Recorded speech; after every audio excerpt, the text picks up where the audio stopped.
El sol del desierto, caía sobre la aldea, apache mientras los gritos resonaban en la polvorienta plaza. Un enorme toro, con los ojos desorbitados por la furia, había escapado de su corral. El suelo temblaba bajo sus cascos atronadores mientras cargaba, dispersando a los aterrorizados aldeanos a su paso. Solo una persona permanecía impasible. Gauju, el anciano paralítico cuyas piernas le habían fallado hacia ecos. Mientras los demás huían en busca de refugio, él se quedó sentado solo en el camino del toro, con el rostro curtido por el tiempo, sin mostrar miedo ni duda.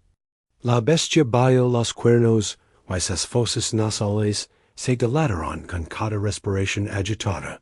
En lugar de intentar escapar, Gojo hizo algo impensable.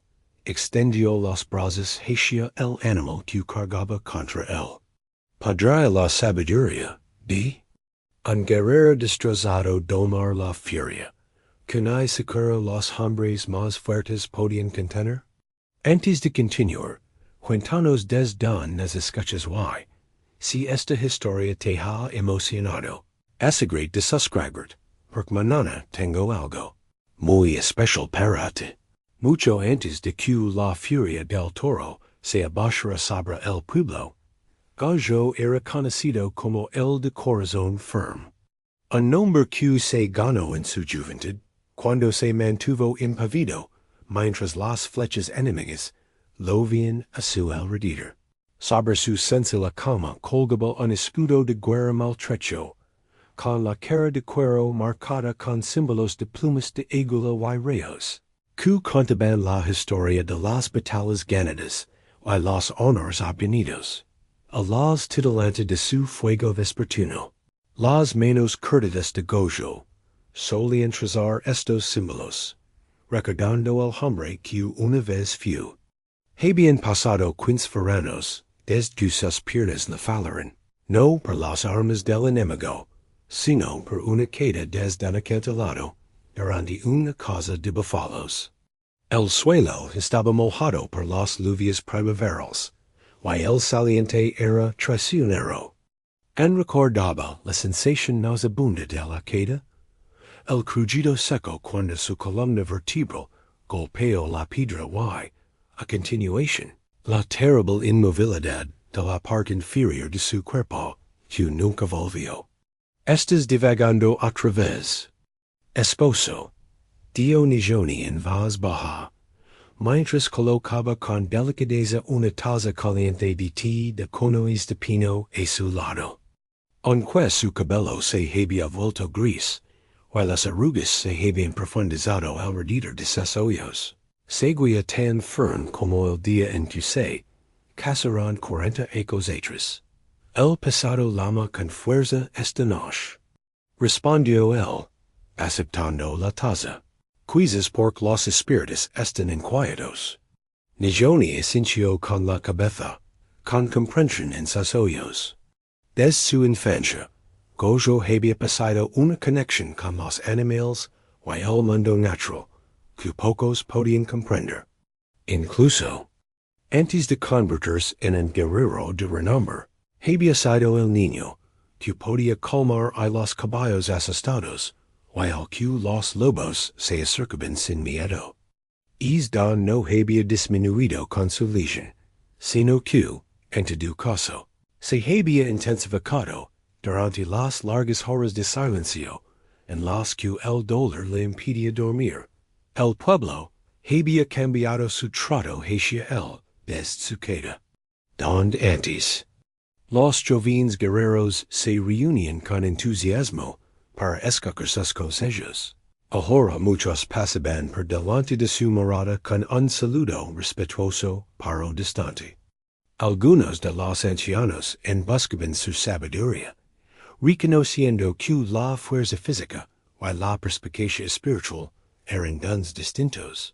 Pero la generación más joven buscaba cada vez más en otros lugares su liderazgo. Pequego vino hoy, mencionó Nijoni, sentándose a su lado. Te pidió que la cantaras de nuevo sobre el gran consejo en el que las 7 tribus hicieron las paces. Los ojos de gallo se iluminaron. Pequego vinto, su nido de 8 ecos, mostraba signos de la misma sensibilidad hacia el mundo espiritual. Es un buen chico. No solo escucha con los oídos, a diferencia de otros, dio ni Joni con una pequeña sonrisa. No necesitaba especificar a quién se refería.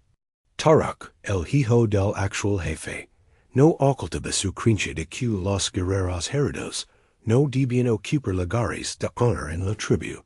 Cuando la oscuridad se apoderó de la aldea, Gallo cerró los ojos en oración. Esa noche le costó conciliar el sueño, pero cuando lo hizo, tuvo sueños más vívidos que los que había tenido en ecos. Aguilas en vuelo circular volaban. Sobre él, sus sombras cruzaban su rostro mientras sus gritos resonaban en las paredes rojas del cañón. En el sueño estaba de pie, sintiendo la tierra firme bajo sus pies, una sensación que ahora le resultaba extraña en su vida despierta. Se acerca el momento. Susurró una voz como el viento entre las agujas de los pinos. Te rompieron para poder reconstruir. Te silenciaron para que aprendieras a escuchar. Intento preguntarle a la voz, comprender su significado, pero el sueño cambió. Las aguilas descendieron, rozando el rostro con sus alas antes de transformarse en humo, que formó la inconfundible silueta de un enorme toro con ojos como brazos argentinos. Gallo se despertó sobresaltado, con el corazón latiendo con fuerza, y el sudor enfriando la frente, a pesar del frío de la noche. A su lado, Nijoni dormía plácidamente, ajena al presagio que había visitado a su marido. Durante 3 noches consecutivas, el sueño volvió, cada vez más desolado, más urgente. A la tercera mañana, mientras el amanecer pintaba el cielo oriental con rayos dorados y carmesí, Gallo finalmente lo entendió. Los espíritus lo estaban preparando para una prueba, una que recorrería todo el valor que lo había convertido en un guerrero célebre, y toda la sabiduría adquirida a lo largo de ecos de sufrimiento. ¿Has visto algo? Observa Nijoni aquella mañana, mientras lo ayudaba a levantarse de las estras en las que dormían, y lo sentaba en su silla con ruedas. Un regalo que le había hecho su hermano después del accidente. Sí, admitió. Pero en no entiendo su significado. Doc, lo que no le dio era la creciente certeza de que cualquier prueba se le avecinara requeriría un sacrificio por su parte. La idea no le provocaba miedo, sino una tranquila determinación. Durante ecos, se había cuestionado su propósito, preguntándose por qué los espíritus lo habían dejado vivo, pero incompleto. Quizás ahora descubriría la respuesta. Y esa misma tarde, llegó a la aldea la noticia de que se acercaban comerciantes del sur con ganado para intercambiar. Entre el que se encontraba un toro de tamago y fuerza excepcionales. Mientras los murmullos de emoción se extendían por la comunidad, Gallo sintió que las aguilas de sus sueños se agitaban en su espíritu. La rueda del destino había comenzado a girar, y solo él parecía oír su chirriante avance. El de corazón firme se susurró a sí mismo, asando los dedos por los símbolos de su viejo escudo. Pronto veremos si es nombre sigue siendo cierto. El amanecer llegó con los sonidos familiares de la aldea, cobrando vida. Mujeres moliendo maíz entre metates de piedra. Niños riendo mientras recogían agua del arroyo. Hombres preparándose para cazar, o cuidando los pequeños rebegos que sustentaban a la tribu durante los duros inviernos. En el centro del asentamiento se encontraba el fuego del consejo, con sus piedras dispuestas en un círculo perfecto, ennegrecidas por las innumerables llamas que habían iluminado las decisiones tribales desde antes de que nacieran los abuelos de todos. El verano de 1874 había sido benigno hasta el momento. Las lluvias primaverales habían traído abundante pasto para los caballos, while la caza seguía siendo abundante en las colinas circundantes. Sin embargo, bajo esta prosperidad se escondía un trasfondo de inquietud. Los colonos blancos se acercaban cada vez más a las tierras tribales, while las tensiones con las bandas Navajo vecinas se habían intensificado tras las disputas por los derechos sobre el agua y los terrenos de caza. Gojo se dirigió en su silla de ruedas a su lugar habitual de la mañana, bajo un antiguo álamo, desde donde podía observar el sin intrometerse en sus actividades. Desde allí, saludaba a los niños que pasaban, y que se acercaban a él sin la timidez que a veces mostraban los adultos, cuéntanos a través del espíritu del oso. Abuelo, suplicó la pequeña taluda, con los ojos brillantes de expectación, mientras varios niños se reunían alrededor de su silla. Antes de que pudiera comenzar, una voz aguda lo interrumpió. Taluda, tu madre te necesita. No es momento para cuentos. Tarek, el hijo del jefe, se erguía imponente, con sus 20 veranos reflejados en la orgullosa postura de sus hombros. Los niños se dispersaron a regañadientes, lanzando miradas de disculpa a Gojo. Los jóvenes encuentran valor en las viejas costumbres. Dio Gojo con suavidad, mirando a Tarek a los ojos sin desafío. Las costumbres antiguas no nos protegerán de las nuevas amenazas, respondió Tarek. El consejo se reunió mediodía. Los comerciantes se acercan con ganado para reforzar nuestros rebaños. Mi padre dice que todos deben asistir. Bajo su expresión neutra, Gojo notó la omisión deliberada. Tarek no lo había invitado explícitamente al consejo. Aunque técnicamente seguía siendo un anciano, su voz tenía cada vez menos peso en las decisiones de la tribu. Mientras Tarek se aliaba, Nijoni apareció con un cuento de estofado de conejo y cebolas silvestres. Y se pavenía como un gallo que cree que su canto anuncia el amanecer. Murmuró, sentándose junto a su marido. Tem la debilidad, respondió Gojo. Y no ha aprendido que la fuerza tiene muchas caras al mediodía. La emoción se extendió por la aldea. Se había encendido el fuego del consejo, y el humo se elevaba recto en el aire tranquilo. Un buen presagio. El jefe Nantai, padre de Tarek, y líder imparcial, ocupa su lugar en la cabeza del círculo.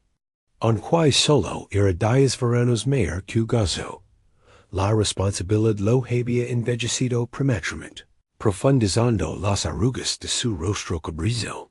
Los comerciantes traen ganado fuerte. Anunció Nantai mientras los aldeanos se reunían, incluido un toro como nunca se ha visto en nuestro territorio. Afirman que proviene de las lejanas tierras de México. Los susurros se extendieron entre la asamblea. El ganado representaba tanto la riqueza como la supervivencia. El ganado de la tribu les ayudaba a mantener su independencia cuando escaseaba la caza en los meses de invierno y enodad con la ayuda de Nigani. Gojo colocó su silla en el borde del círculo. Aunque nadie se pasó directamente a su presencia, notó como la conversación fluía a su alrededor, como el agua alrededor de una piedra en un arroyo. Los comerciantes llegaron con el sol de la tarde en lo alto. Su peque ribaco decanado, pareció robusto y bien alimentado, pero todas las miradas se dirigieron al enorme toro que se elevaba por encima del resto. Su piel brillaba como la obsidiana, y sus músculos se tensaban bajo mientras batía la tierra. Lo más llamativo eran sus ojos, alertas, vigilantes, con una inteligencia que parecía evaluar a cada persona que miraba, y esa bestia no es natural. Susurró una anciana lama de casa, caía conoscenza de las plantas y la medicina. La hacía respetada en toda la región. Se había detenido junto a la silla de Gojo, una de las pocas personas que emboscaba su consejo con regularidad. ¿Por qué? Preguntó él, estudiando al animal con creciente inquietud. Sus sueños se agitaron en su memoria. Aguilas, que se transformaban en un toro, con ojos como brasas argentes. Mira como lo evitan los otros rizos, señaló ella. Los animales reconocen lo que los hombres a menudo no ven. La observación era acertada. A pesar de estar reunidas en un rebaco, las otras rizas mantenían la distancia con el gran toro. Como repelidas por una frontera invisible el intercambio comenzó con la ceremonia habitual. Ofrendas de tabaco y expresiones de buena voluntad entre las tribus. El jefe Nantai negoció hábilmente, intercambiando mantas tejidas, carne seca y cerámica pintada por varias vacas sanas. Cuando la conversación se centró en el toro, el comerciante principal dio la voz. Tin historia. Fue capturado. En tierras salvajes, donde se dice que habitan poderes extraños. Tiene una fuerza superior a la del ganado común, pero requiere una mano firme. En nuestros guerreros no les falta fuerza. Intervino Tarak con orgullo. Algo en la expresión del comerciante. Un destello de preocupación rápidamente disimulado llamó la atención de Gojo. Antes de que pudiera expresar su inquietud, el trato quedó cerrado. A cambio de un caballo, excepcionalmente hermoso, y varias piezas de plata de intrincado diseco, el gran toro permanecería en la aldea. Cuando el consejo se dispersó, Gojo sintió un peso en el pecho, un presentimiento de problemas que no podía nombrar. La mirada del toro lo había encontrado durante la ceremonia, y se había fiado en él, con inquietante intensidad, es decir, conducido a un corral reforzado, apresuradamente en las afueras de la aldea. Y esa noche, una inquietud inusual se apoderó del sentimiento. Los perros ladraban sin motivo aparente. Los caballos se movían nerviosos en sus recintos. Y desde la dirección del nuevo corral del toro, llegaba un sonido bajo y continuo. No exactamente un bramido, más bien como el estruendo que precede.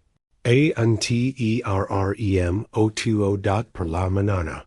Se descubrieron pequeñas piedras pintadas esparcidas por el perímetro de la área. Oscuros presagios que provocaron una ola de inquietud entre la tribu. Las piedras tenían marcas de ochre rojo, espirals que se doblaban sobre sí mismas, formando patrones que pertenecen al chamán navajo Aski, cuyo nombre se traduce simplemente como niño. Aunque había visto más de 60 inviernos, no estaban aquier. Declaró casa mientras los guardias tribales recogen las piedras en bolsas de piel de ciervo, con cuidado de no tocarlas directamente. Alguien las ha colocado durante la noche. El rostro del jefe Nantai permaneció impasible, pero sus ojos delataban su preocupación. Pon guardias adicionales. Revisad todos los excesos a aldea. Gojo, avanzando a pesar de la mano, cautelosa de Nijoni sobre su hombro. Dio lo que muchos pensaban. Esto es obra de Ashki. Las piedras son símbolos de maldición. La revalade entre su pueblo, y la banda de Asque se remontaba 3 generaciones, a una poca en la que ambas tribus habían competido por el mismo valle fértil durante una terrible sequía. Lo que comenzó como una competencia por los recursos, se había convertido en una disputa sangrienta. Después de que guerreros de ambos bandos murieron en escaramuzas cerca de los cursos de agua en disputa. Se había negociado la paz 2 veces. Y se había roto 2 veces. Para Goju, el conflicto tenía un significado personal. 20 años antes de su legión, había liderado con éxito la defensa de la aldea contra los asaltantes de Ashki. Aunque había perdonado la vida al chamán cuando se le presentó la oportunidad, un acto de misericordia, acorde con su creencia en el combate honorable. Ashki había considerado esa misericordia como una humiliación, una manca en su reputación, que exigía venganza. Ashki no se atrevería a lanzar un ataque directo después del tratado de la temporada pasada. Descardo Tarak, aunque su mano descansaba significativamente sobre la empuñadura de su cuchillo. Algunos enemigos atacan desde las sombras. Cuando la luz del sol revela su debilidad, respondió Goju, lo que le valió una mirada afilada del joven guerrero. Mientras los miembros del consejo se dispersaban para cumplir con sus obligaciones, Gojo pidió que lo llevaran al corral de los toros. Algo en la coincidencia de la llegada del animal con el descubrimiento de las fichas moldadas despertó sus sospechas. Desde 20 pasos de distancia, podía oír la respiración entrecortada del toro y el fuerte impacto de sus repetidas embestidas. Contra las paredes del corral, 2 jóvenes montaban guardia, con expresiones que delataban su inquietud. ¿Ha comido? Preguntó Goju. Al ver que el pinzo estaba intacto, nada desde que llegó, respondió uno de los guardias. ¿Y sus ojos? ¿Hay algo raro en ellos, abuelo? Efectivamente, al acercarse, Gojo pudo ver los ojos del toro, enormemente brillantes, casi fibrils, que se movían salvajemente, mientras la enorme bestia pasaba por el recinto. Cuando su mirada se posó en Gojo, el animal se quedó repentinamente inmóvil, con las fosas nasales dilatadas, antes de lanzarse contra la barrera del corral, con renovada furia. Y esa tarde, Gojo solicitó una audiencia con el jefe Nantai. A pesar de la objeción de Tarak, que argumentaba que había asuntos más urgentes que los temores de un anciano, el jefe accedió a recibirlo en su morada. El toro y las fichas moldadas están relacionados, afirmó Gojo sin preámbulos. Creo que Ashki ha realizado un ritual para atar el espíritu del animal. Leva su malic, ayudad, el jefe Nantai frunció el seno. Es una acusación muy grave. ¿Qué pruebas tienes para afirmarlo? La inquietud de los comerciantes cuando se les preguntó por el origen del toro. El comportamiento de los demás animales hacia él. La coincidencia de su llegada con la de las fichas. Gojo dudó antes de continuar. Mis sueños me han advertido de ese odot. Al mencionar los sueños, Tarak hizo un gesto de desprecio, pero se caló ante la mirada severa de su padre. Los sueños no son pruebas, dijo el jefe con suavidad, aunque no descartó su importancia. Como te dijo, acadio, mirando significativamente a Tarak, solo te pido que consideres la posibilidad, insistió Gojo.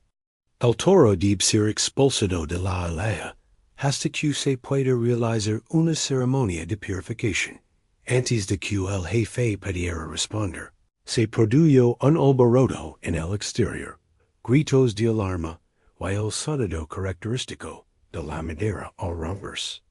Salieron y descubrieron que el toro había derribado la primera pair de su corral, y solo lo contenía una barrera, secundaria reforzada prejuradamente por los cuidadores. Presa del pánico. Y se noche, mientras los miembros del consejo se reunían. Para discutir el refuerzo del recinto, Gojo se sentó parte, perdido en sus pensamientos. En su morada, colocó con cuidado los objetos sagrados de su bolsa de medicinas, plumas de águila, piedras de montañas sagradas, hierbas recogidas biolunas específicas. Mientras rezaba, la misma visión onírica volvió con más intensidad. Antes, esta vez el espíritu del águila habló con claridad. Lo que otros veían, tidibs abrazar. Solo la rendición vence la maldición del odio. Gojo abrió los ojos, y vio en Johnny mirándolo, con el rostro cercado por la preocupación. Te estás preparando para algo peligroso. Observa ella, no como una pregunta, sino como una afirmación nacida de décadas de convivencia. Sí, reconoció él, pero es necesario. Fuera de su morada, había comenzado a soplar un viento frío, inusual para un llorando. A lo lejos, retumbó un trueno, el primer indicio de una tormenta que se acercaba desde las montañas donde vivían Ashki, y su pueblo. El amanecer llegó con un silencio antinatural. No quedaban los pájaros, y no se oían las voces de los niños. En la plaza del pueblo, toda la comunidad parecía contener la respiración, esperando algo indefinido, pero palpable. El corral de los toros había sido reforzado durante la noche. Gruesos postes clavados profundamente en la tierra. Vigas transversales, todas con cuero crudo, que se había empapado, y se encajaría al secarse, creando unions más fuertes que la cuerda. Cuatro de los guerreros más fuertes de la tribu habían trabajado durante toda la noche para terminar el recinto, y sus esfuerzos se habían interrumpidos por las embestidas impredecibles y los resoplidos de rabia del toro. Desde su posición privilegiada bajo el álamo, Gojo observaba los intentos inútiles de los guardianes del corral por calmar al enorme animal. Lo habían intentado todo: agua fresca, forage selecto, incluso quemar hierba dulce, cuyo humo solía calmar a los caballos salvajes. Nada penetraba en la agitación del toro. Sus movimientos se volvían cada vez más frenéticos a medida que avanzaba la mañana, y su enorme cabeza se balanceaba en violentos arcos, con espuma salpicando su hocico. Más inquietantes eran sus ojos. Ya no eran simplemente brillantes, ahora parecían brillar desde dentro, con una luminiscencia cabriza que le recordaba aguazó las brasas que arden bajo la ceniza. Cuando la mirada del animal recorrió la aldea, varios observadores hicieron signos protectores contra el mal. Hay que matarlo, dio casa en voz baja, apareciendo junto a la silla de Goju, con su cesta en la mano. Lo que habita en esa criatura no es natural. La muerte podría liberar algo peor, respondió Gojo. Si leva la maldición de Ashki, destruir el recipiente podría desatar la milicia sin control. Casa asintió con gravedad. Siempre has entendido los caminos de los espíritus mejor que la mayoría de los guerreros. ¿Qué te dice tu corazón? ¿Sobre este peligro? Antes de que pudiera responder, Tarek se acercó, seguido por 5 jóvenes cazadores. Sus expresiones transmiten una mezcla de determinación y emoción apenas velada. La mirada de hombres que buscan demostrar su valía, enfrentándose al peligro. Vamos a someter al animal, anunció Tarek, en voz alta para que los aldeanos cercanos pudieran oírlo, con cuerdas y habilidad. demostramos como se maneja. No seria prudent. Dio gojo con tono tranquilo. El toro no solo es indemito, sino que está influenciado por fuerzas que van más allá de la fuerza física. El rostro de Tarek se endureció. Más historias de espíritus. Necesitamos acción, no superstitions. Se volvió hacia sus compañeros. Prepared las cuerdas. Empezaremos al mediodía, cuando el sol sea más fuerte, while los espíritus, si es que existen, son más débiles. Mientras los jóvenes se marchaban, casa negó con la cabeza, que tontería. Su padre debería detenerlo. El jefe recorre. Un camino difícil. Observa gozo. Deb equilibra la tradición con las nuevas costumbres. El respeto a los mayores con el empoderamiento de los jóvenes.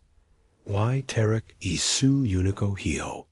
Durante toda la mañana, Gojo se desplazó en silla de ruedas entre su vivienda y el corral, observando cómo el comportamiento del animal se volvía cada vez más errático. Se quedaba inmóvil durante largos periodos de tiempo, mirando fijamente hacia las montañas, y de repente estalaba en violencia, embistiendo las paredes del corral con una fuerza que hacía gemir los nuevos refuerzos dot la mayoría de los aldeanos. Se mantenían aliados del recinto, pero Gojo se sentía atraído, impulsado tanto por la preocupación como por la curiosidad. Durante una de las fases de quietud del toro, se acercó a pocos metros de la barrera exterior. La enorme cabeza del animal se giró hacia él, con las fosas nasales dilatadas. Durante un momento que se prolongó como una eternidad, el hombre y la bestia se miraron en silencio.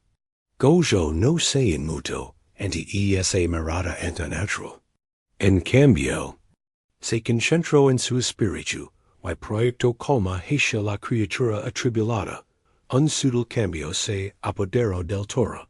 Su respiración se ralentizó, y la tensión de sus poderosos hombros se relajó ligeramente.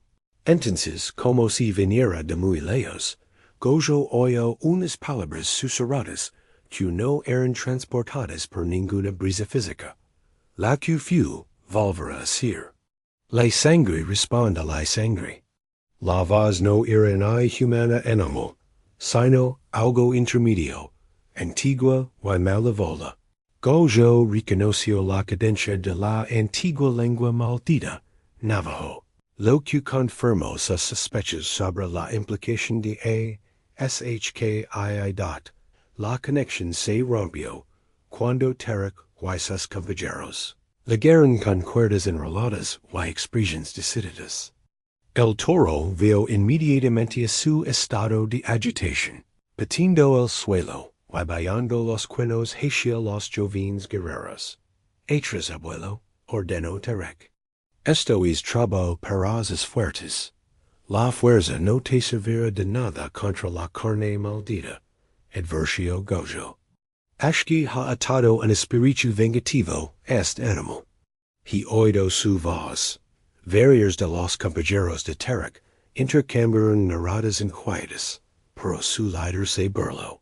Qué convenient que solo te puedes oír a esos espíritus.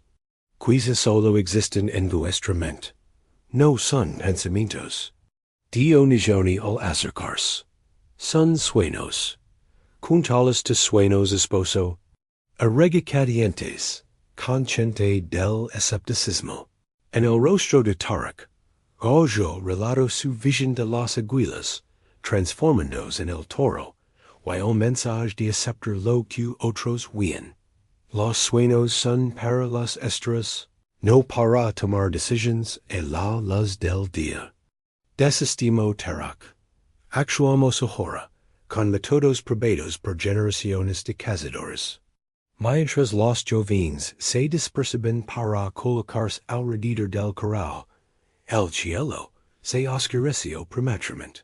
se accumulan vences nubes sobre sus cabezas, aunque la manana había amanecido despejada.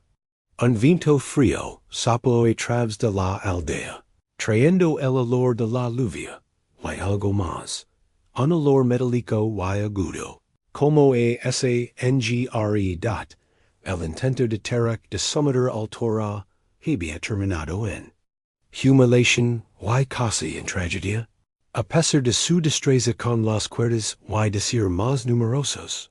Los jóvenes guerreros habían sido superados por la fuerza sobrenatural y la astucia del animal. Dos hombres sufrieron fracturas en los brazos, cuando el toro embistió la trampa, que habían preparado con tanto cuidado, como si las cuerdas fueran tilas de arona. Solo la rápida actuación del jefe Nantai, que ordenó a todos que se alejaran del corral, evitó que hubiera heridos más graves, dado al caer la noche, un silencio inquietante se apoderó de la aldea. El toro finalmente se había agotado, aunque los ocasionales resoplados y rasguños contra la tierra indicaban que su descanso era temporal. La mayoría de los aldeanos se retiraron temprano a sus viviendas, con las puertas aseguradas contra la tormenta que se avecinaba, y la presencia malévola que sentían regarse en su comunidad. Gojo estaba sentado ante un pequeño fuego ceremonial, con su paquete de medicinas abierto a su lado. La bolsa de cuero contenía objetos reunidos a lo largo de su vida, artículos con poder personal y significado espiritual. Una pluma de águila de su primera búsqueda, de visión cuando era joven. Una piedra de río lisa, traída de las tierras ancestrales, durante la migración de la tribu, hace generaciones. Una pequeña figurita de arcilla de un oso, hecha por las manos de su padre. Hierbas secas envueltas en tela de corteza, recolectadas bajo lunas específicas para la limpieza y la protección. ¿Me dirás que planeas hacer? Preguntó Nijoni, sentados con las piernas cruzadas a su lado. A la luz del fuego, las canas de su cabello brillaban como estrellas. Cuando me conozca a mí mismo, respondió con sinceridad. El camino se revela paso a paso. Después de que su esposa se retirará a sus estras para dormir, Gozo continuó su vigilia. Esparció hierbas sagradas sobre las brasas, y inhaló el aroma penetrante y purificador, que ayudaba a abrir la puerta entre el mundo físico y el espiritual. Mientras el humo se elevaba en espirales, cerró los ojos y comenzó a respirar siguiendo el patrón que le había enseñado su abuelo. 4 tiempos para inspirar, 7 para retener el aire y 8 para aspirar. La visión se le apareció con sorprendente claridad, sin una transición gradual, del estado de vigilia al de sueño, sino como un transport inmediato a unas tierras altas bagadas por el sol. Se puso de pie, con las piernas firmes en una meseta que dominaba el pueblo. En círculos sobre él, 3 aguilas se dejaban levar por las corrientes térmicas. Y sus sombras cruzaban su rostro intervalos rítmicos. ¿Por qué me has traído aquí? Preguntó al aire, sabiendo de algún modo que obtendría respuesta. Para ver lo que debes ver. Respondió el viento, con una voz que no era ni masculina ni femenina, sino que contenía elementos de ambas. Para comprender lo que debes hacer. Las aguilas descendieron en perfecta sincronía, transformándose al acercarse, no en el toro de los sueños interiores, sino en 3 figuras humanas, un anciano, una mujer en la flor de la vida, y un niño pequeño. Los 3 tenían los mismos ojos, antiguos, sabios, llenos de compasión y de una determinación inquebrantable. El enemigo ha atado el odio a la carne. Dio el anciano, con una voz que crujía como a cuero viejo. El audio no puede ser derrotado por el audio. Continuó la mujer, con un tono melodioso pero firme. Solo el abrazo puede disolver las fronteras. Completo el niño, con una inquietante sabiduría adulta. Hablas en acertijos, protestó Goju. Mi pueblo se enfrenta a un peligro inmediato. No son acertijos. Corrigió el anciano. Son verdades demasiado simples para mentes complicadas. Las tres figuras señalaron. Hacia la aldea que se veía abajo, y la vista de Goju se agudizó como la de un halcón en pecado. Vio el corral del toro, vio el animal pasándose, vio algo aferrado a él, una forma oscura, que se parece a Aski, con los brazos envueltos alrededor del cuello del toro, y la boca junto a su oreja, susurrando constantemente palabras de rabia. Y destrucción. La maldición se alimenta del miedo, explicó la mujer. Se es más fuerte con cada corazón asustado. Entonces, ¿cómo se puede detener? Preguntó Gojo. ¿Cómo puedo ayudar? Si en Isakura puedo caminar. El niño se acercó y puso una manita en el pecho de Gojo. Tu fuerza nunca estuvo en tus piernas. Corazón firme. Tu padre está aquí y aquí. El niño le toca la frente. El recipiente del odio puede transformarse en el recipiente de la compasión. Antes de que Gojo pudiera pedir instrucciones más claras, la visión se volvió borrosa. Las tres figuras recuperaron su forma de águila, dieron otra vuelta y volaron hacia el sol, con un último mensaje que resonó en su conciencia. Acepta lo que otros rechazan. Solo la rendición vence. La maldición del odio. Gojo se despertó con un yadeo. El fuego ante él reducido a brasas. Afuera, los truenos retumbaban cada vez más cerca, y la lluvia comenzaba a golpear el revestimiento de la vivienda. Faltaban horas para el amanecer, pero senció la necesidad de actuar. Con cuidado, volvió a empaquetar su botiquín, se lo ató a la cintura, y se acomodó en su silla con ruedas. Los caminos del pueblo estaban desiertos y resbaladizos por la lluvia mientras se dirigía en la vivienda de casa. A pesar de la hora tardía, se veía luz en el interior. La curandera solía trabajar durante la noche, cuando los espíritus eran más comunicativos. Te esperaba, dio ella simplemente, cuando él se anunció en la puerta. Las aguilas están insistentes esta noche.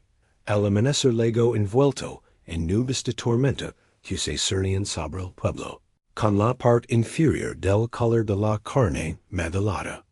El aire estaba cargado, denso de humedad, y con un aire amenazante. Casa salió de su casa con Goju, ambos con la expresión solemne de quienes han vislumbrado verdades desagradables durante la noche. Entre ellos había un antiguo tambor ceremonial, con la superficie de piel desgastada por generaciones de menos y el marco de madera, oscurecido por el paso del tiempo y los aceites sagrados. El abuelo de casa lo había lavado durante la gran migración de la tribu de Cadazatras, y se decía que sus ritmos hablaban directamente con el mundo de los espíritus. Debemos preparar el pueblo, anunció casa a los que ya se habían reunido a los creyentes. La tormenta se acerca en muchos frentes. El jefe Nantai salió de su morada con el rostro cercado por la preocupación.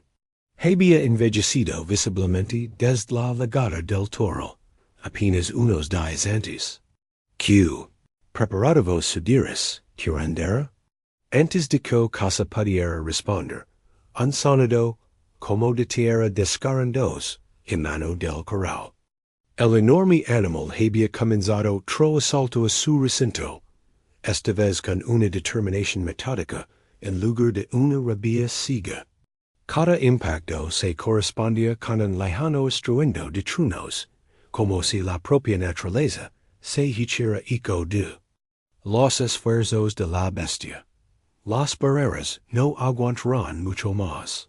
Observa Gojo en voz baja. La maldición cobra fuerza con la tormenta que se avecina. Los susurros se extendieron entre la multitud reunida. Tras el intento fallido del día anterior por someter al animal, incluso los aldeanos más escépticos habían empezado a aceptar que algo sobrenatural influía en el toro. Las madres apretaban a sus hijos contra sí. Los ancianos intercambiaban miradas cómplices. Debemos matarlo ahora, declaró Tarek, con el brazo vendado por la herida del día anterior, pero con voz arteria. Antes de que se libere. La muerte no detendrá lo que lo impulsa. Adversio casa. La milicia simplemente encontrará otro receptáculo, tal vez uno que ya se encuentra en nuestra aldea. Las implicaciones de sus palabras, que alguien de entre ellos pudiera quedar pasado por la maldición de Ashki, provocaron una nueva ola de miedo entre la asamblea. Los vecinos se miraron con repentina sospecha. Basta, ordenó él. Hef non tai. El miedo nos divide cuando más necesitamos la unidad. Se volvió hacia Gojo. Casa. ¿Quién aconseja la sabiduría? Casa levantó el tambor ceremonial. Caía superficie reflejaba la escasa luz que se filtraba a través de las nubes tormentosas.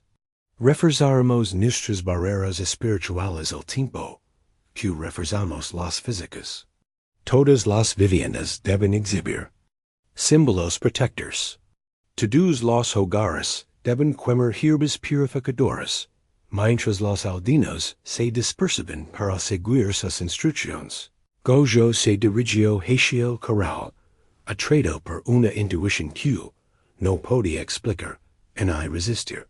El jefe non tai y varios guerreros lo siguieron una distancia prudencial. El instinto pareció más pequeño, como si lo hubiera encogido la enorme criatura que contenía. El toro caminaba metódicamente, con pasos deliberados, probando diferentes secciones de la barrera. Lo más inquietante era su aparente inteligencia. No se trataba de un ataque racial, sino de una búsqueda calculada de puntos débiles. Cuando se percató de la aproximación de Gojo, el toro se quedó inmóvil, con sus ojos naturales fijos en él con una intensidad inquietante. Por un breve instante, algo parecido al reconocimiento se dibujó en sus rasgos. Técanos, observa el jefe non tai en voz baja. A mí no, lo corrigió Gojo. Reconoce algo en mí que amenaza el odio que lo hará. El toro reanuda su asalto al corral con renovado vigor, centrándose ahora en una sección situada justo enfrente de Gojo. Cada impacto hacía temblar los postes reforzados en el suelo. Desde algún lugar de la aldea, Casa comenzó a tocar un tambor rítmico, con golpes lentos y constantes que parecen vibrar a través del suelo. Parte de la tensión abandonó visiblemente el enorme cuerpo del toro, aunque su mirada permaneció fija en Gojo. El tambor le habla a la verdadera naturaleza del toro bajo la maldición. Explicó Gojo al jefe. Pero solo ofrece un alivio temporal. A medida que avanzaba la mañana, las nubes de tormentas seguían acumulándose. El aire se volvió pesado con la lluvia inminente, y una ráfaga de viento cortante atravesó la aldea, levando polvo y escombros. Los niños se mantuvieron cerca de las viviendas, y se suspendieron las actividades diarias, mientras la comunidad se preparaba para lo que fuera que se avecinaba. Gojo regresó a su casa y encontró a Nejoni colocando símbolos protectores de ochre y carbón sobre la puerta. Sus movimientos eran precisos, ensayados. Había superado muchas crisis al lado de su marido, durante las décadas que llevaban juntos. Has decidido algo, Dios envolvers. Ya que lo conoce demasiado bien como para pasar por alto el suelo. Cambió en su actitud. Sí, admitió él. Cuando el toro se libere, y lo hará, debo enfrentarme y el dat la mano ganilloni se detuvo a mitad del símbolo. Con tu fin, esposo? Para abrazar lo que otros huían, respondió él, con las palabras de los espíritus aguilas saliendo naturalmente de sus labios. La maldición se alimenta del miedo, y solo puede transformarse a través de su opuesto. Ella se volvió entonces, con los ojos brillantes por las lágrimas contenidas. Me pides que acepte sacrificio, te pido que confíes en mi visión. La corrigió él con suavidad. Como has confiado en mí durante todas las estaciones que hemos pasado juntos. Las primeras gotas de lluvia golpearon el techo de vivienda mientras un trueno retumbaba directamente sobre sus cabezas. Desde la dirección del corral, llegó el sonido de madera, estalandos y gritos, al armdos dot. La última barrera cayó con un estruendo similar al de un trueno. Cuerdas de cuero crudo rompiéndose, el bramido triunfante del toro mezclándose con los gritos de pánico que se oyen en todo el pueblo. La lluvia caía en cortinas seguidoras, cuando el enorme animal irrumpió en libertad, su oscura silueta apenas visible a través del aguacero, excepto cuando los relámpagos iluminaban el cielo, resultando su enorme silueta un trozo de cuerda, desolada, en se aferraba al cuello del toro, azotando detrás de él como una serpiente, mientras la bestia cargaba hacia las viviendas más cercanas. Sus pezucas lanzaban barro en grandes arcos, y su aliento salía en ráfagas de vapor, en el aire repentinamente frío. Lo más aterrador eran sus ojos, que ya no eran simplemente antinaturales, sino que ahora ardían con lo que parecen ser llamas reales. Dos puntos de fuego que daban un rostro tenue en la penumbra. A las alturas, la voz del jefe Nantai se oyó el pesar de la furia de la tormenta. Todos los que no pueden locar, busquen refugio en las cuevas. Los aldeanos, que se habían estado preparando para este momento, se quedaron paralizados por el terror durante unos instantes antes de que el instinto de supervivencia los impulsara a actuar. Las madres reunieron a los niños. Los ancianos fueron ayudados por los más jóvenes, y se abandonaron las posiciones más prechadas en la prisa por ponerse a salvo. Los ecos de entrenamiento para hacer frente a incursiones y desastres naturales les sirvieron ahora de mucho. A pesar del caos, la evacuación se llevó a cabo con relativa orden. Carac y 7 guerreros formaron una línea defensiva, armados con lanzas y escudos. Sus rostros delataban su miedo, pero sus posturas seguían siendo firmes, descendientes de generaciones de defensores apaches que se habían enfrentado enemigos tanto humanos como naturales. Dispersados. Ordenó Tarek, alejadlo de la ruta de evacuación. Su valencia, aunque admirable, resultó inútil contra la furia concentrada del toro. Este cargó directamente contra su formación, lanzando a los hombres por los aires como joyas secas en una tormenta.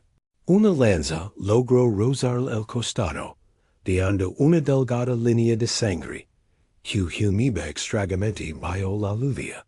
Pero la herida solo pareció avivar su furia en lugar de frenar su avance. Desde su posición cerca de su morada, Gojo observaba el desastre que se desarrollaba con sombría determinación. Había tomado su decisión durante la vigilia nocturna con casa, y la había conformado con una oración al amanecer. Ahora, mientras la lluvia empapaba su camisa de piel de ante y los truenos sacudían el suelo, bajo su silla con ruedas, hacia los últimos preparativos, deberes unir a los demás en las cuevas, le dio inigione, que permanece resuelta a su lado, ayudando a sujetar los objetos especiales que llevaba consigo, la pluma de iguala que se había colocado en el pelo, el paquete de medicinas que llevaba en la cintura, y los símbolos sagrados de ochre pintados en el pecho, bajo la ropa. ¿Cuándo te he abandonado en peligro? Respondió ella, con voz firme a pesar de las lágrimas que se mezclaban con las gotas de lluvia en su rostro. Yo llevaré esto así había, y luego me reuniré con los demás si es necesario. El toro había llegado al centro del pueblo, distrayendo todo a su paso. Pisoteaba los fogons, esparcía los recipientes de almacenamiento, y demolía una pequeña estructura ceremonial. Sin embargo, su furia no era aleatoria.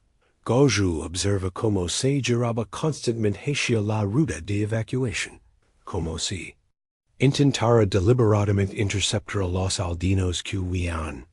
Casa a los vulnerables, murmuró. La maldición busca el máximo miedo. Con tranquila determinación, la indicó inigione que lo llevara a la plaza, el espacio abierto donde normalmente se celebraban las ceremonias tribales, ahora una extensión agitada de barro y escombros. Colocándose en el lugar más visible, le hizo un gesto a su esposa para que se marcara. No puedo, susurró ella, con las manos agarradas con fuerza a los mangos de la silla. Debes hacerlo, respondió él con suavidad. Lo que venga. Ahora es entre el mundo de los espíritus y yo. Tu presencia me distraería cuando necesito toda mi concentración. Ella permaneció inmóvil durante un instante, y luego se inclinó para darle un beso apasionado en la mejilla curtida. Vuelve conmigo, corazón firme, le ordenó, más que suplicarlo, utilizando su nombre de guerrero con un significado deliberado. Lo intenter, fue todo lo que pudo prometer con sinceridad. Mientras Nijoni se retiraba a regañadientes hacia la ruta de evacuación, Gojo levantó la cara hacia la tormenta. Livia bagaba sus rasgos, limpiándolos y purificándolos. Los relámpagos se desviaban en el cielo, formando completos patrones que le recordaban a los símbolos de su visión. En ese momento de conexión entre la tierra y el cielo, sintió una sensación inusual, un calor que se extendía por su cuerpo, centrándose en sus piernas enteras. No era restauración, sino reconocimiento, como si todo su ser, tanto las partes rotas como las intactas, estuvieran siendo reconocidas por poderes que escapaban al entendimiento humano. El toro había completado su circuito de destrucción y ahora se encontraba en el extremo más alejado de la plaza, habiendo percibido, de alguna manera, la presencia de Gojo. El vapor se elevaba de su piel, mientras la lluvia golpeaba su cuerpo sobrenaturalmente caliente. Las llamas de sus ojos se intensificaron, centrándose en la solitaria figura de la silla con ruedas. Desde puntos estratégicos ocultos alrededor del perímetro de la plaza, los aldeanos que no habían sido evacuados observaban con horror y fascinación. Entre ellos, Tarak se curaba un brazo ensangrentado, y su bravicaria anterior había dado paso a la sombría constatación de que las armas convencionales habían resultado inútiles. El jefe Nantai estaba de pie junto a casa, a la entrada del camino, dividido entre su deber de líder de unirse a la evacuación y su deseo personal de presenciar lo que iba a suceder. El viejo guerrero, tin más valor del que le atribuía. Admitió Tarek en voz baja a los que le rodeaban. El toro pateó el suelo embarrado. Bajo su enorme cabeza con un bramido que parece contener palabras más allá de la comprensión humana. Comenzó su carga a través de la plaza el tiempo. Pareció ralentizarse mientras el toro cargaba a través de la plaza. Cada golpe de sus pizucas era distinto a pesar de la furia de la tormenta. El barro salía disparado en oscuros arcos desde sus patas. El vapor salía a borbotones por sus fosas nasales y sus hoyos. Como lomas se fiaban imperturbables en Gojo con maliciosa inteligencia, solo en silla de ruedas de madera. Un regalo que te hizo tu hermano después del accidente, con las redes y el armazón desgastados por 15 ecos de hueso. Gojo sintió que una extraña calma descendía sobre ti. El miedo seguía ahí, sin duda. Solo en tanto no siente miedo ante la muerte. Pero bajo esa emoción natural, fluye algo más profundo. Una corriente de determinación que había estado ausente en tu vida desde el día en que tus piernas te traion eran dat. Un relámpago iluminó la plaza con una luz blanca y brillante. En ese instante, Gojo no solo vio al toro físico que cargaba contra él, sino también su proyección espiritual, la forma sombría de Ashki aferrada al animal, con su boca espectral pegada a su oreja, susurrando odio y destrucción. El espíritu del chamán miró directamente a Gojo, y sonrió con desprecio al reconcero. Así que este, susurró Gojo. Después de todos estos ecos, los recuerdos se agolparon en su mente, su yo más joven perdonando la vida. A Ashki durante la incursión, eligiendo la misericordia en lugar de la venganza, de acuerdo con su código personal. Esa misericordia, que pretendía ser un gesto de respeto hacia un adversario digno, se había convertido en humillación en el espíritu de Ashki. Ahora, demasiado viejo para la confrontación física, el chamán había encontrado otra forma de vengarse. Tu odio te ha consumido más de lo que me ha hecho daño en mí. Dio Gojo a la aparición que se acercaba. Palabras que se levaron el viento y la lluvia, pero que de alguna manera se sintieron en el reino espiritual. El toro estaba ahora a mitad de la plaza, ganando velocidad a pesar del terreno embarrado. 60 pasos, 50. Su corpulencia parecía crecer con la proximidad, con los hombros enormes y los cuernos brillando como obsidiana mojada a las de la tormenta. Gojo cerró los ojos brevemente y se concentró en la oración.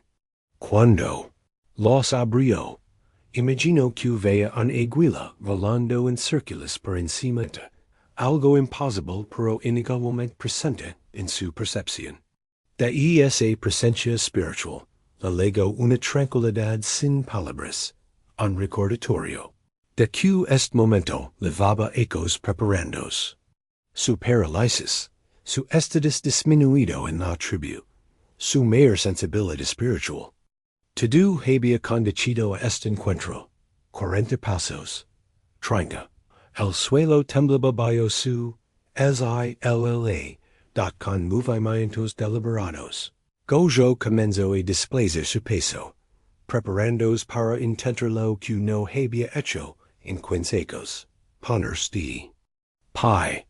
Sus piernas enteras se habían atrofiado con los ecos, convirtiéndose en sombras delgadas de las poderosas extremidades, que una vez lo habían levado a través de montañas y desiertos. Sin embargo, algo le decía que la fuerza física no sería el factor decisivo en lo que estaba por venir, excepto lo que otros veían. Se recuerdo así mismo, convirtiendo las palabras de los espíritus iguala en su mantra. 20 pasos. Ahora se podía ver el aliento del toro, grandes nubes de vapor, que brotaban con cada exhalación. Sus ojos se fijaron en él con un odio, que trascendía la conciencia animal, el odio de asqui, que utilizaba a la bestia como recipiente y arma. Apoyando las manos en los brazos de la silla de ruedas, Gojo reunió cada fragmento de fuerza que le quedaba en el cuerpo. Con un esfuerzo supremo, empujó hacia arriba, con las piernas temblando violentamente debajo de él. Por un instante, pensó que fracasaría, que las limitaciones de su cuerpo resultarían insuperables a pesar de la determinación de su espíritu. Entonces, contra todo pronóstico, sintió que se levantaba. No estaba completamente de pie, sus piernas nunca podrían soportar su peso, pero se levantaba de la silla. La fuerza de la parte superior de su cuerpo compensaba la debilidad de la inferior. Cuando el toro se acercó a 15 pasos, Gojo había conseguido ponerse medio de pie, en precario equilibrio entre el colapso y la trascendencia. Desde posiciones ocultas alrededor de la plaza, los espectadores se quedaron sin aliento al ver al anciano paralizado levantarse parcialmente de su silla. A pesar de conocer el peligro, varios salieron inconscientes de su escondite, atraídos por el poder del momento. El toro vaciló brevemente, aparentemente confundido por este inesperado acontecimiento. Las lamas de sus ojos parpadearon y la sombría figura de Ashki apretó visiblemente su hogar sobre el espíritu del animal. Tras esa momentánea vacilación, la embestida se reanuda con aún mayor furia, como si la maldición reconociera una amenaza real, y buscara eliminarla rápidamente. 10 pasos. Gojo abrió los brazos, con las palmas hacia afuera, en un gesto de bienvenida más que de defensa. Su rostro no mostraba ni miedo ni desafío, sino algo mucho más peligroso que el odio. Compasión. Te veo, hermano, gritó, dirigiéndose no al toro, sino al espíritu que lo impulsaba. Veo te dio el oar, 5 pasos. El toro bajó la cabeza, con sus enormes cuernos apuntando directamente al pecho de Gojo. La muerte parece segura para todos los que observaban. Sin embargo, el viejo guerrero permaneció firme, con los brazos extendidos y la mirada clara. En el instante antes del impacto, una sola pluma de águila, arrancada del pelo de Gojo por el viento, flotó entre el hombre y la bestia. Al cruzar la línea de visión del toro, el tiempo pareció detenerse. La pluma quedó suspendida en el aire, sin saber ni bailar, como un punto entre el mundo físico y el espiritual. Solo quedaba un paso entre Gojo y el toro, un último instante. Antes de la colisión, cuando el viejo guerrero pronunció sus últimas palabras antes del impacto, acepto tu obvio, para que encuentre la paz en mí. El impacto fue menos fuerte de lo esperado, como si un amortiguador invisible hubiera absorbido el impulso del toro en ese instante final. En lugar de la colisión mortal que todos los testigos esperaban, Gojo se encontró presionado contra el enorme hombro del animal, con los brazos rodeando de alguna manera su grueso cuello y los dedos agarrados al pelaje húmedo.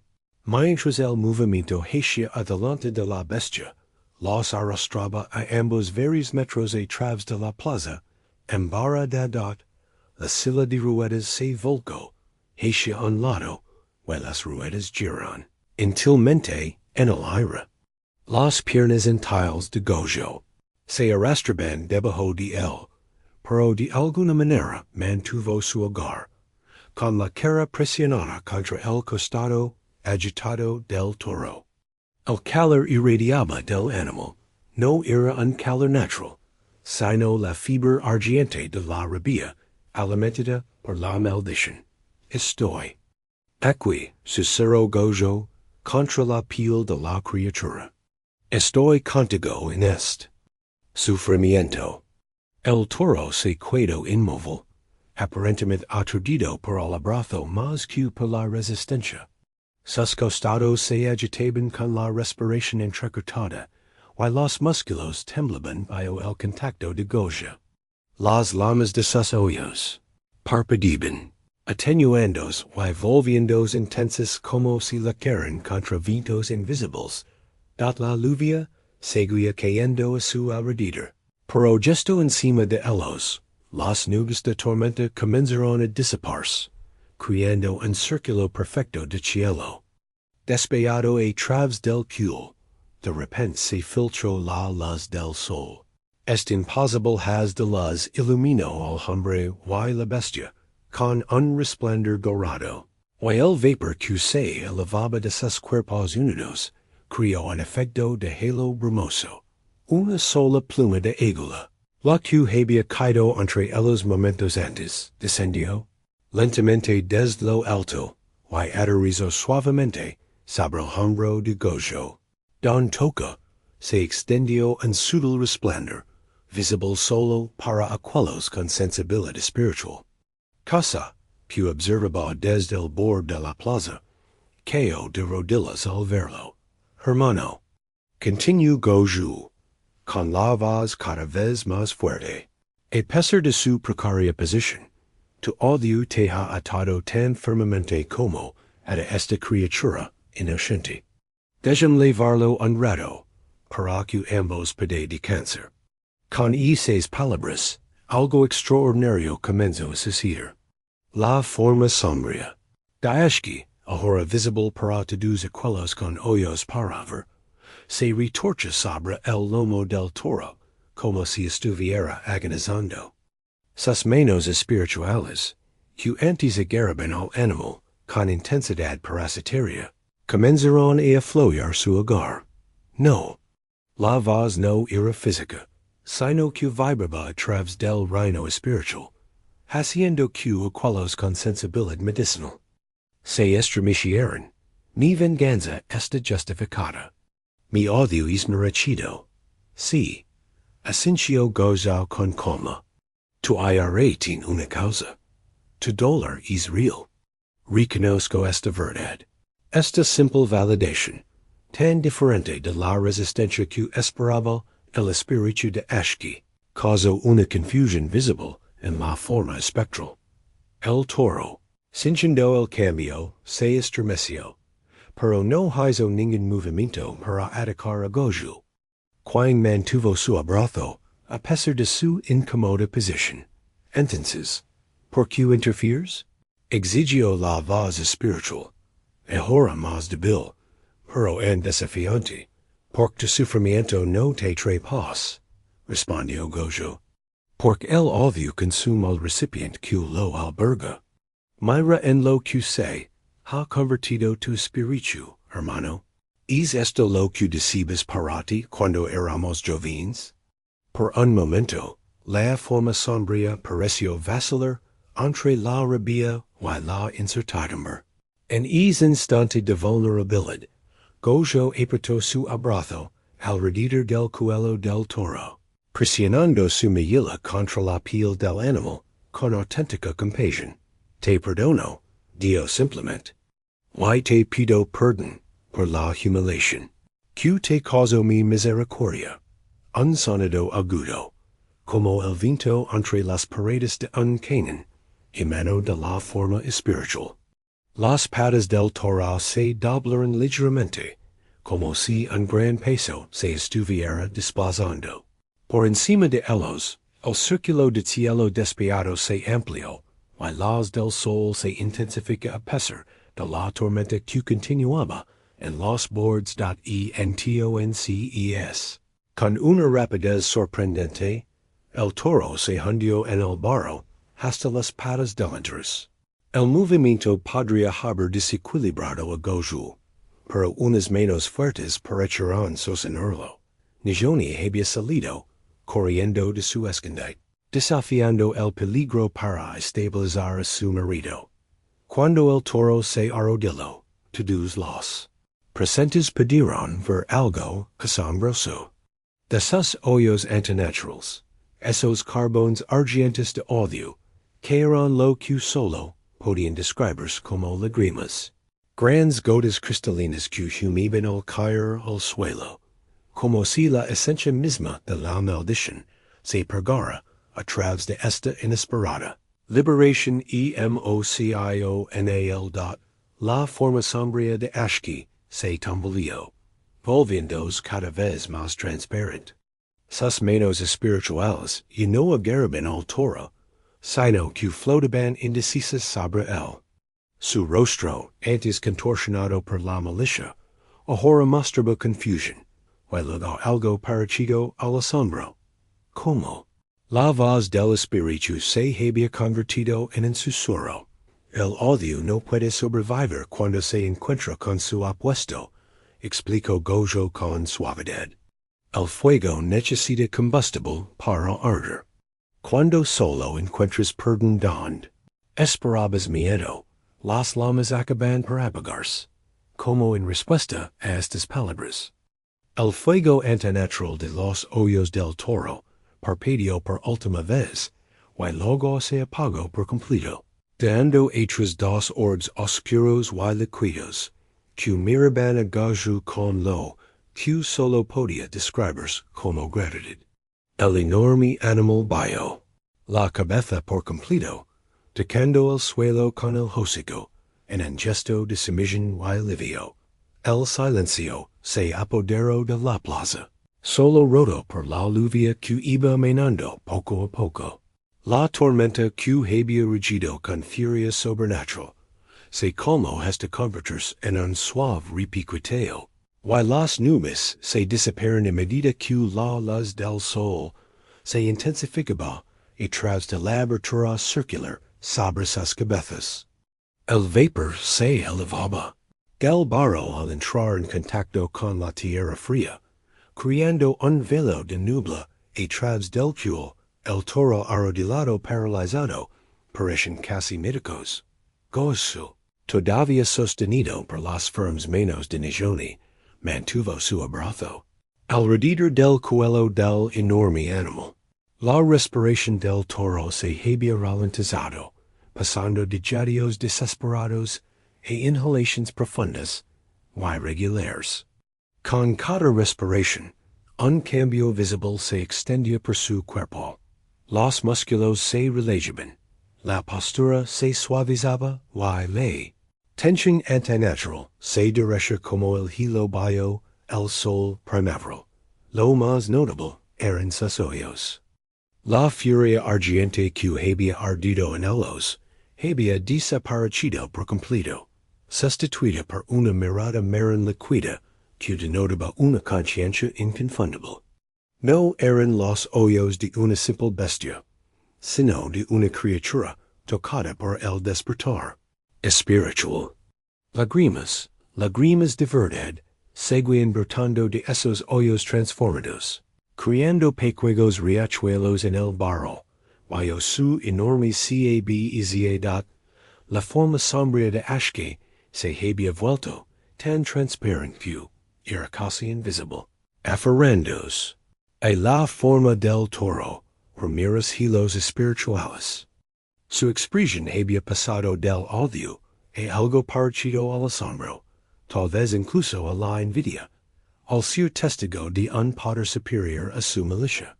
¿Cómo lo sabías? La voz espiritual era ahora apenas audible, un susurro que solo Gojo y aquellos con sensibilidad medicinal podían percibir. No lo sabía, admitió Gojo. Con esas sensibles palabras, los últimos hilos que unían el espíritu de Ashki al toro se disolvieron. La forma sombría dudó un momento más, y no preparada para el viaje, que la esperaba más allá de estreno, y luego se dispersó como la niebla matinal, sin ser disparada ni dilatada. Simplente L ibera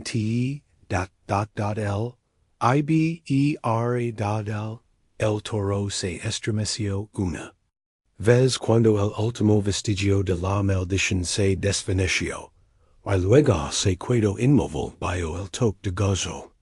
Durante un largo momento, el hombre y la bestia permanecieron inmóviles en su cuadro de reconciliación. Tímidamente, los aldeanos comenzaron a salir de sus escondites alrededor de la plaza. Sus expresiones reflejaban incredulidad, asombro y el cauteloso renacer de la esperanza. El jefe nantai se acercó primero. Su posición de liderazgo exigía que evaluara la situación antes de que los demás se atreveran a acercarse. ¿Es seguro? Preguntó, deteniéndose a varios pasos de distancia. Sí, respondió Goju con tranquila certeza. La maldición se ha roto. Como si entendiera estas palabras, el toro levantó lentamente la cabeza. Los espectadores se tensaron, preparados para ver si la furia regresaba. En cambio, el animal presionó suavemente el hocico contra el pecho de Goju en un gesto sorprendente similar al de un perro leal que saluda a su amado amo. Impossible. Susurró Tarek, cojeando hacia delante con el brazo herido apoyado contra el pecho. La arrogancia anterior del joven guerrero había dado paso a una lealtad adornida. Ningún toro salvage se comporta así.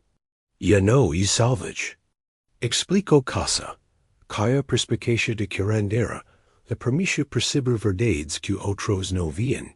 Ya no es solo un toro. El espíritu ha despertado en su interior. Más aldeanos se reunieron al correr la voz de que el peligro había pasado. Los niños, naturalmente menos incrédulos que los adultos, fueron los primeros en acercarse a la insólita pareja en el centro de la plaza. Una niña pequeña, taluda, que a menudo le había pedido a Goshon que le contara historias, se adelantó. Antes de que su madre pudiera detenerla, abuelo, gritó, ¿es este nuevo amigo? La inocente pregunta rompió el hechizo de solemnidad que había mantenido inmóviles a los adultos. Una oleada de risas de alivio se extendió entre la multitud reunida. Gojo sonrió y le hizo señas. Y la niña para que se acercara con un gesto de la cabeza. Sí, pequeña. Creo que sí. Taluda se acercó sin miedo y extendió la mano para tocar el enorme hombro del toro.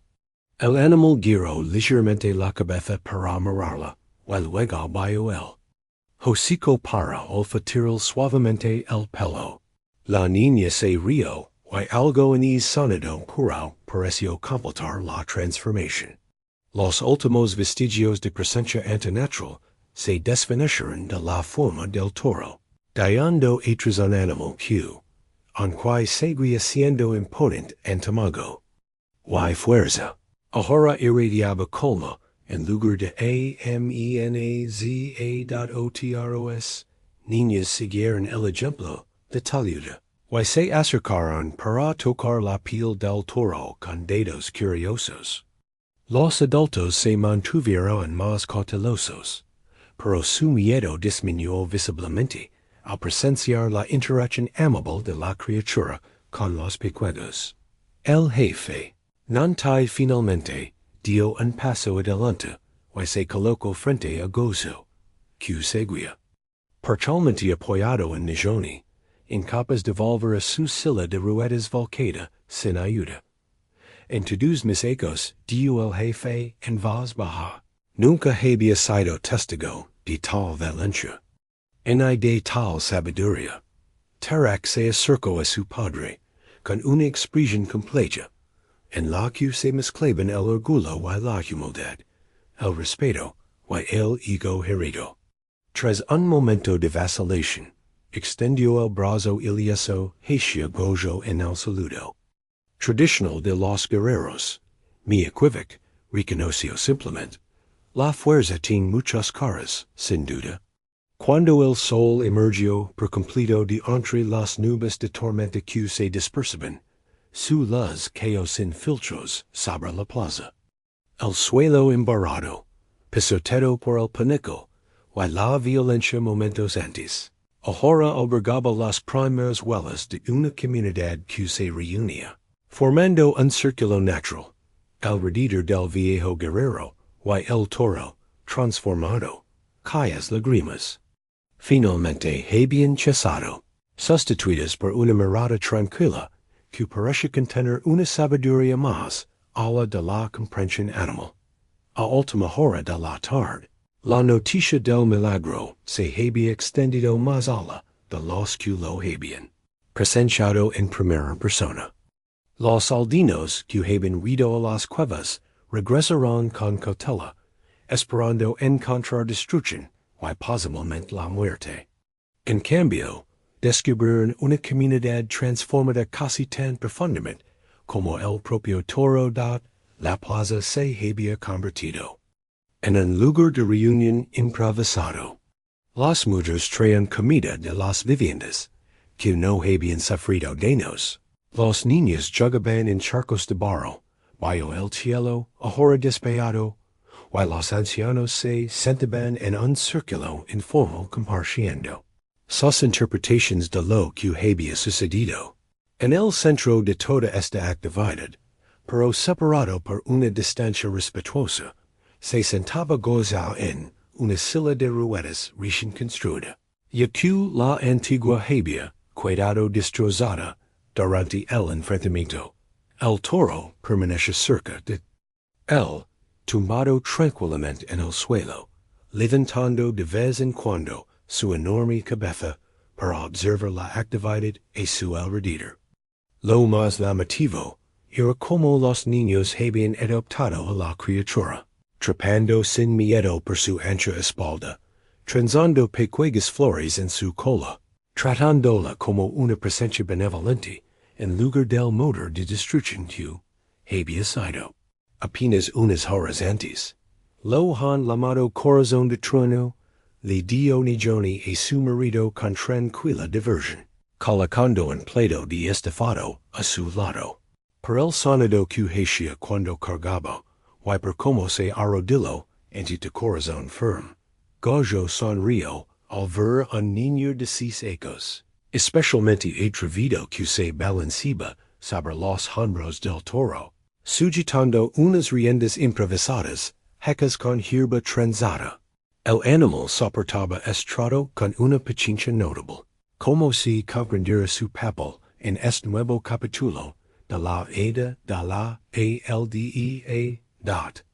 El jefe Nantai se acercó con su bastón ceremonial, un tronco nudoso de pino, fulminado por un rayo y adornado con plumas de águila y brazaletes de cabra que marcaban el liderazgo GENERACION aldot. La multitud se caló cuando se detuvo ante Goju, consciente de que algo importante estaba a punto de ocurrir. Cuando me convertí en jefe, comenzó Nantai, con voz que resonó en toda la plaza. Mi padre me dijo que el liderazgo no consiste en tener todas las respuestas, sino en reconocer la sabiduría cuando se presenta ante ti. Hizo una pausa y miró a los aldeanos reunidos.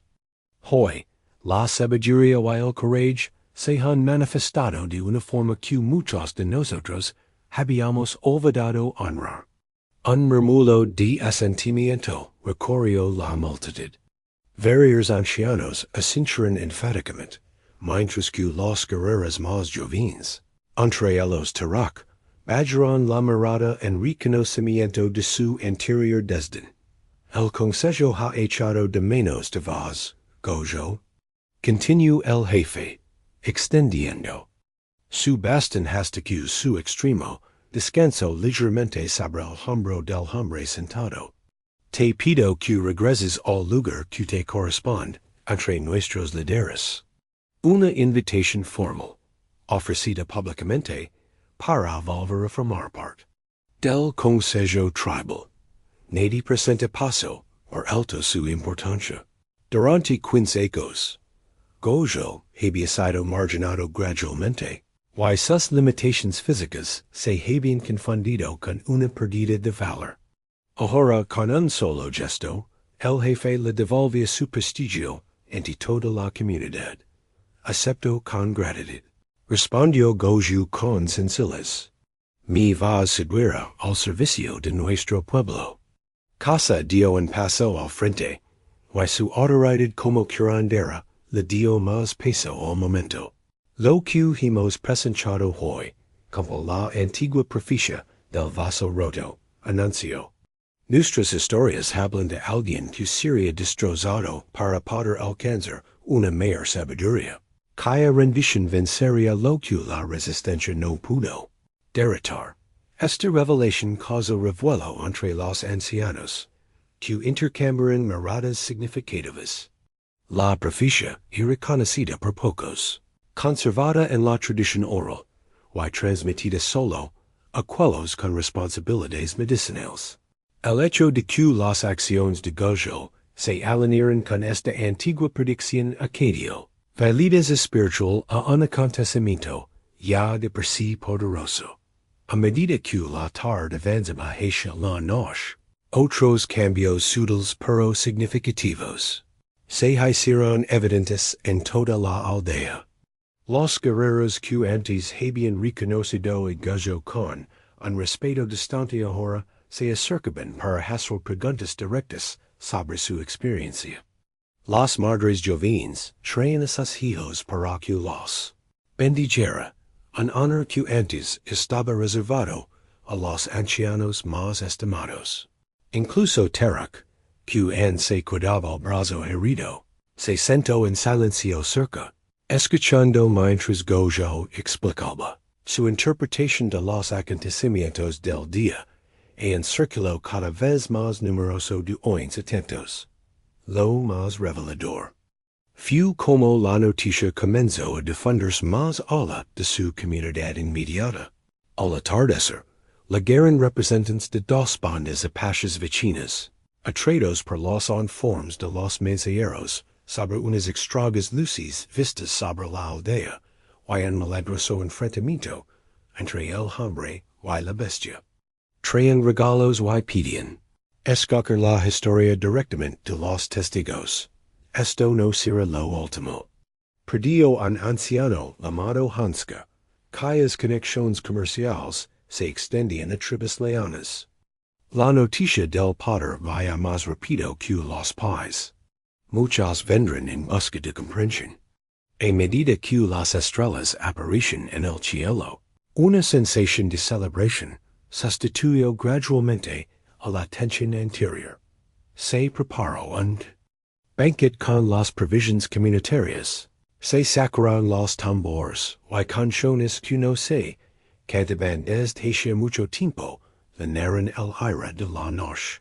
El toro, ahora llamado por todos corazón de trueno, permaneció junto a Gojo, aceptando de vez en cuando los bocados que le ofrecen los niños con una delicadeza sorprendente para una criatura tan enorme.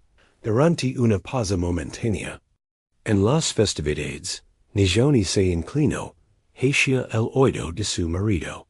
¿Te preocupa? Le preguntó en voz baja. ¿Qué ahora te honran, cuando antes muchos ignoraban tu sabiduría?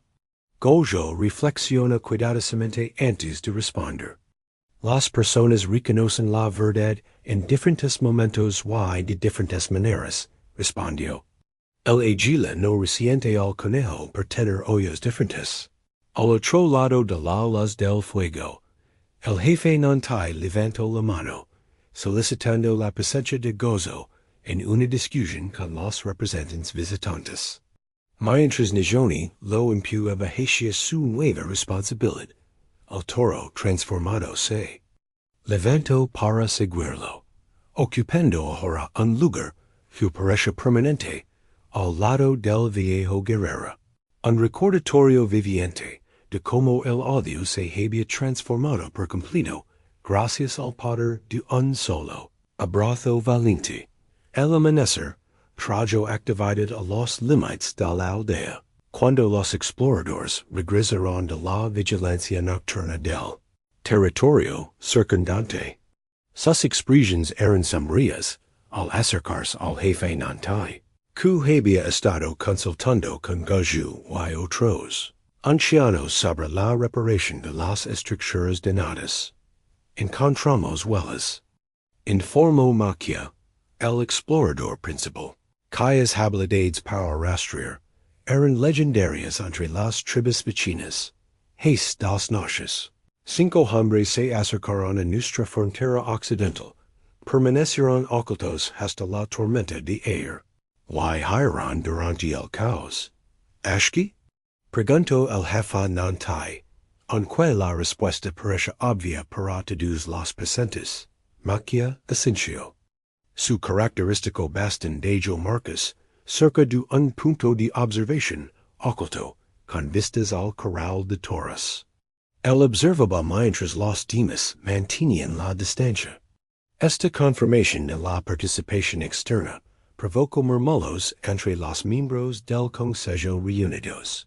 Aunque muchos habían aceptado la naturaleza espiritual de los acontecimientos del día anterior, las pruebas físicas de la presencia de Ashki hacían que el peligro fuera más tangible y, potencialmente, continuo. Hay más. Continuó Maquia, sacando una pequeña bolsa de piel de ciervo de su cinturón. Con movimientos cuidadosos, vació su contenido sobre una piedra plana. Encontramos esto enterrado en el lugar exacto donde se construyó el corral de toros. El objeto que cayó hizo que casa inhalara bruscamente. Era una pequeña tala de un toro, talada en piedra negra, con la superficie cubierta de intrincados símbolos en ochre rojo. Lo más inquietante era el estado del artefacto. Estaba partido casi por la mitad, con una rotura limpia y reciente, como si se hubiera roto en el momento preciso en que se rompió la maldición. Una señal vinculante. Conformó casa, inclinándose hacia el objeto sin tocarlo. Una medicina poderosa. Esto explica cómo Ashki controlaba al toro desde la distancia. Gojo estudió la tala rota con sombrío interés. El comerciante que trajo al toro debió de ser cómplice involuntario de Ashki, o tal vez fue coaccionado. Probablemente, seleccionaron al animal por su tamaño y fuerza inusuales, y luego lo preparan con rituales preliminares antes de entregárnoslo. Un ataque calculado. Concluyó el jefe nantai. Diseñado para parecer un desastre natural en lugar de una agresión deliberada. Tarak, que se había unido al consejo a petición de su padre, apretó la mandíbula. Esto exige una respuesta. No podemos permitir que tal traición quede sin respuesta. Un tenso silencio seguió a sus palabras. Tradicionalmente, un ataque espiritual de este tipo justificaría una represalia. Los guerreros de la tribu se movían inquietos. Muchos de ellos, claramente de acuerdo con la opinión de Tarak, antes de que el jefe pudiera responder, corazón de trueno, que había estado tumbado tranquilamente cerca de la silla de Gojo, se levantó de repente. El enorme toro se acercó al trozo roto, lo olisqueó una vez, y luego colocó deliberadamente una pezuca sobre los fragmentos, triturándolos en más, hasta convertirlos en polvo con un movimiento deliberado, que parece demasiado intencionado. Para ser una coincidencia, el toro recuerda su esclavitud, observa Gojo en voz baja, y prefiere destruir el instrumento antes que vengarse de su usuario. Nadie presenta paso por alto del simbolismo. Corazón de trueno había dado una respuesta más elevada que la que muchos guerreros estaban contemplando. Sabiduría da un lugar inesperado, reconoció al jefe nantai, con un ligero gesto hacia el animal. Se volvió para dirigirse a los ali reunidos. Duplicad los exploradores a lo largo de nuestras fronteras. Prepared positions defensivas, pero no haga movimientos ofensivos. Si Ashki regresa, estaremos preparados, pero no nos convertiremos en los agresores que el desequimos. Mientras el consejo se dispersaba para cumplir las órdenes, Gojo se dirigió hacia su morada, seguido por corazón de trono como una enorme sombra. Nejoni esperaba en la puerta. Ya había comenzado a reparar los daños causados por la tormenta del día anterior. Han encontrado pruebas de la implicación de Ashki. Le informó Gojo, mientras ella la ayudaba a cruzar el umbral. Una prenda vinculante debajo del corral de los toros. La expresión de Nejoni se ensombrece. Es viejo odio en él, incluso después de todos estos ecos. Miró a corazón de trono, que se había cuidado fuera de la puerta, como si estuviera haciendo guardia. Aunque parece que le ha salido el tiro por la culata de una forma que no podía haber previsto. El odio siempre acaba consumiéndose a sí mismo, respondió Gojo. Aunque rara vez de forma tan dramática.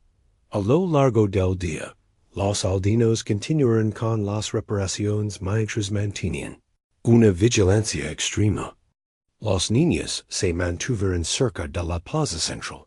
Las partidas de caza salieron en grupos más grandes de lo habitual y se prepararon señales de fuego en los puntos altos de los alrededores para advertir de cualquier peligro que se acercara. Embargo, en medio de estos preparativos, comenzó otra actividad, una que revelaba la profunda comprensión de la comunidad sobre lo que había sucedido. Las mujeres reunieron materiales para fabricar un nuevo tambor ceremonial, cuyo diseño incorporaba símbolos que representaban el abrazo de Gojo al toro. Los jóvenes despejaron el terreno para crear un círculo de baile especial, donde se recrearía el enfrentamiento en futuras reuniones. Los ancianos comenzaron a componer canciones para preservar la historia para las generaciones venideras. A última hora de la tarde, un jinete de una banda vecina amiga llegó con noticias inesperadas. Había observado a Ashki y a varios seguidores, viajando rápidamente hacia el norte, alejándose de ambas aldeas. ¿Parecen asustados?, informó el mensajero. Ashki parece especialmente debilitado, apoyándose pesadamente en dos personas que lo sostenían. Llevaban provisiones mínimas, como si estuvieran yendo en lugar de viajar con un propósito.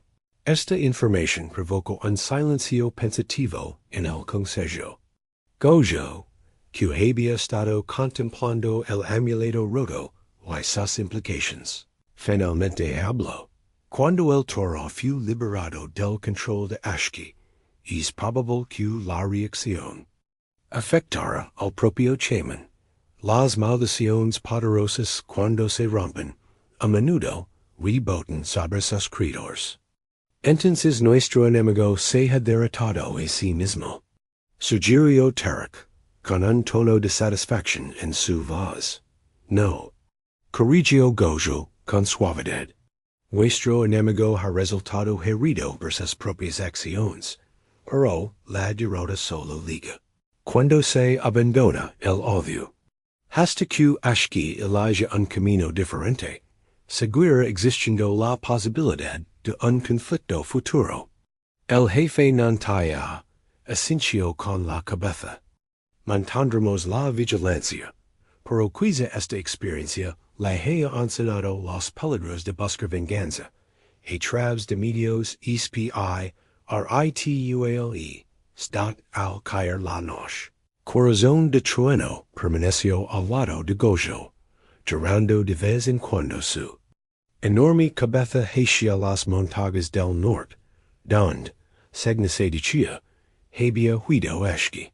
En sus hoyos, ahora pasables, una consciencia persistent, seguiría que el animal recordaba, y su antiguo controlador, no con rabia, sino con algo parecido. A la lastima, 3 días después del enfrentamiento, mientras examinaba el brazo herido de Tarak, Gojo descubrió algo extraordinario.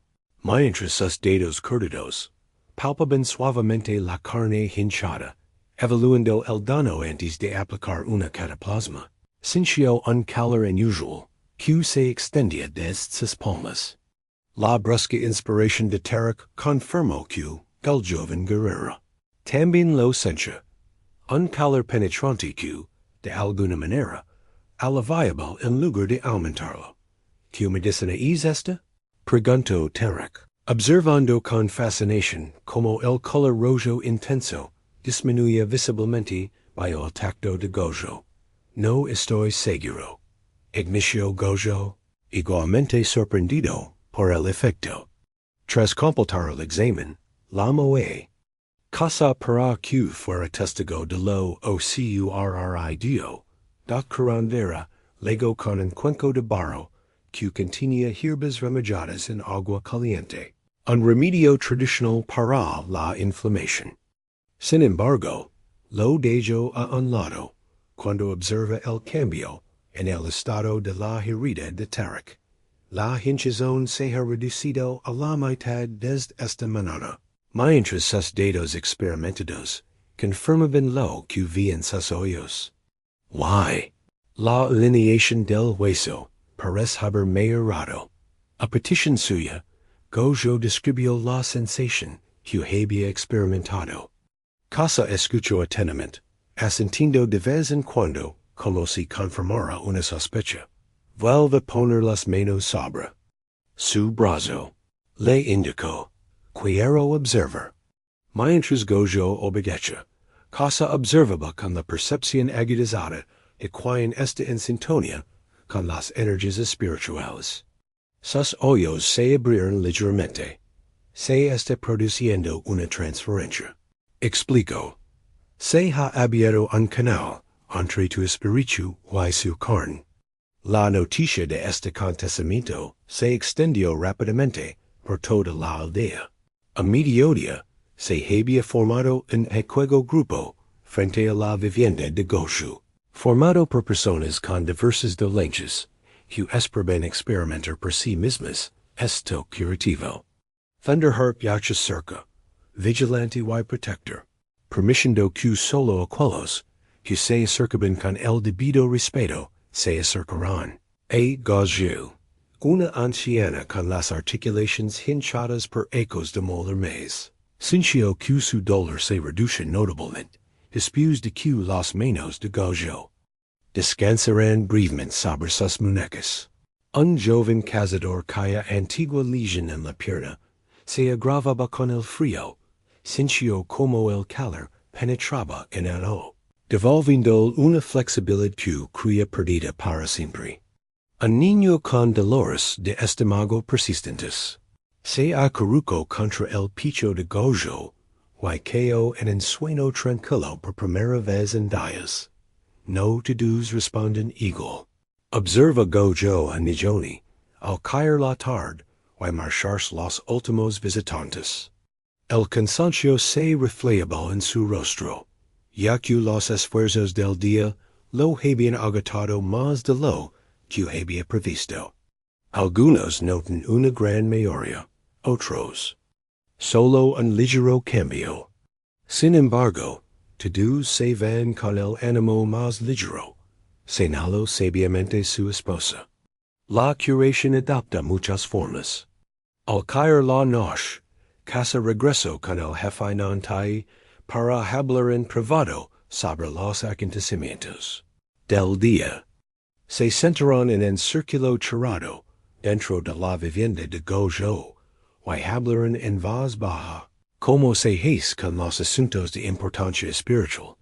En las historias antiguas, comenzó Casa, los guerreros que sobrevivían a grandes batallas Espirituales a veces emergen con nuevos dones. Cuanto mayor era el sacrificio al que se enfrentaban, más profunda era la habilidad que se les concedía. ¿Creáis que me encuentro con el toro maldito? ¿Abrió este canal de curación? Pregunto. Gojo. Casa Asensio. Cuando abrazaste lo que todo los demás huían, creaste un camino entre los reinos. Algo fluyó a través de ti en ese momento.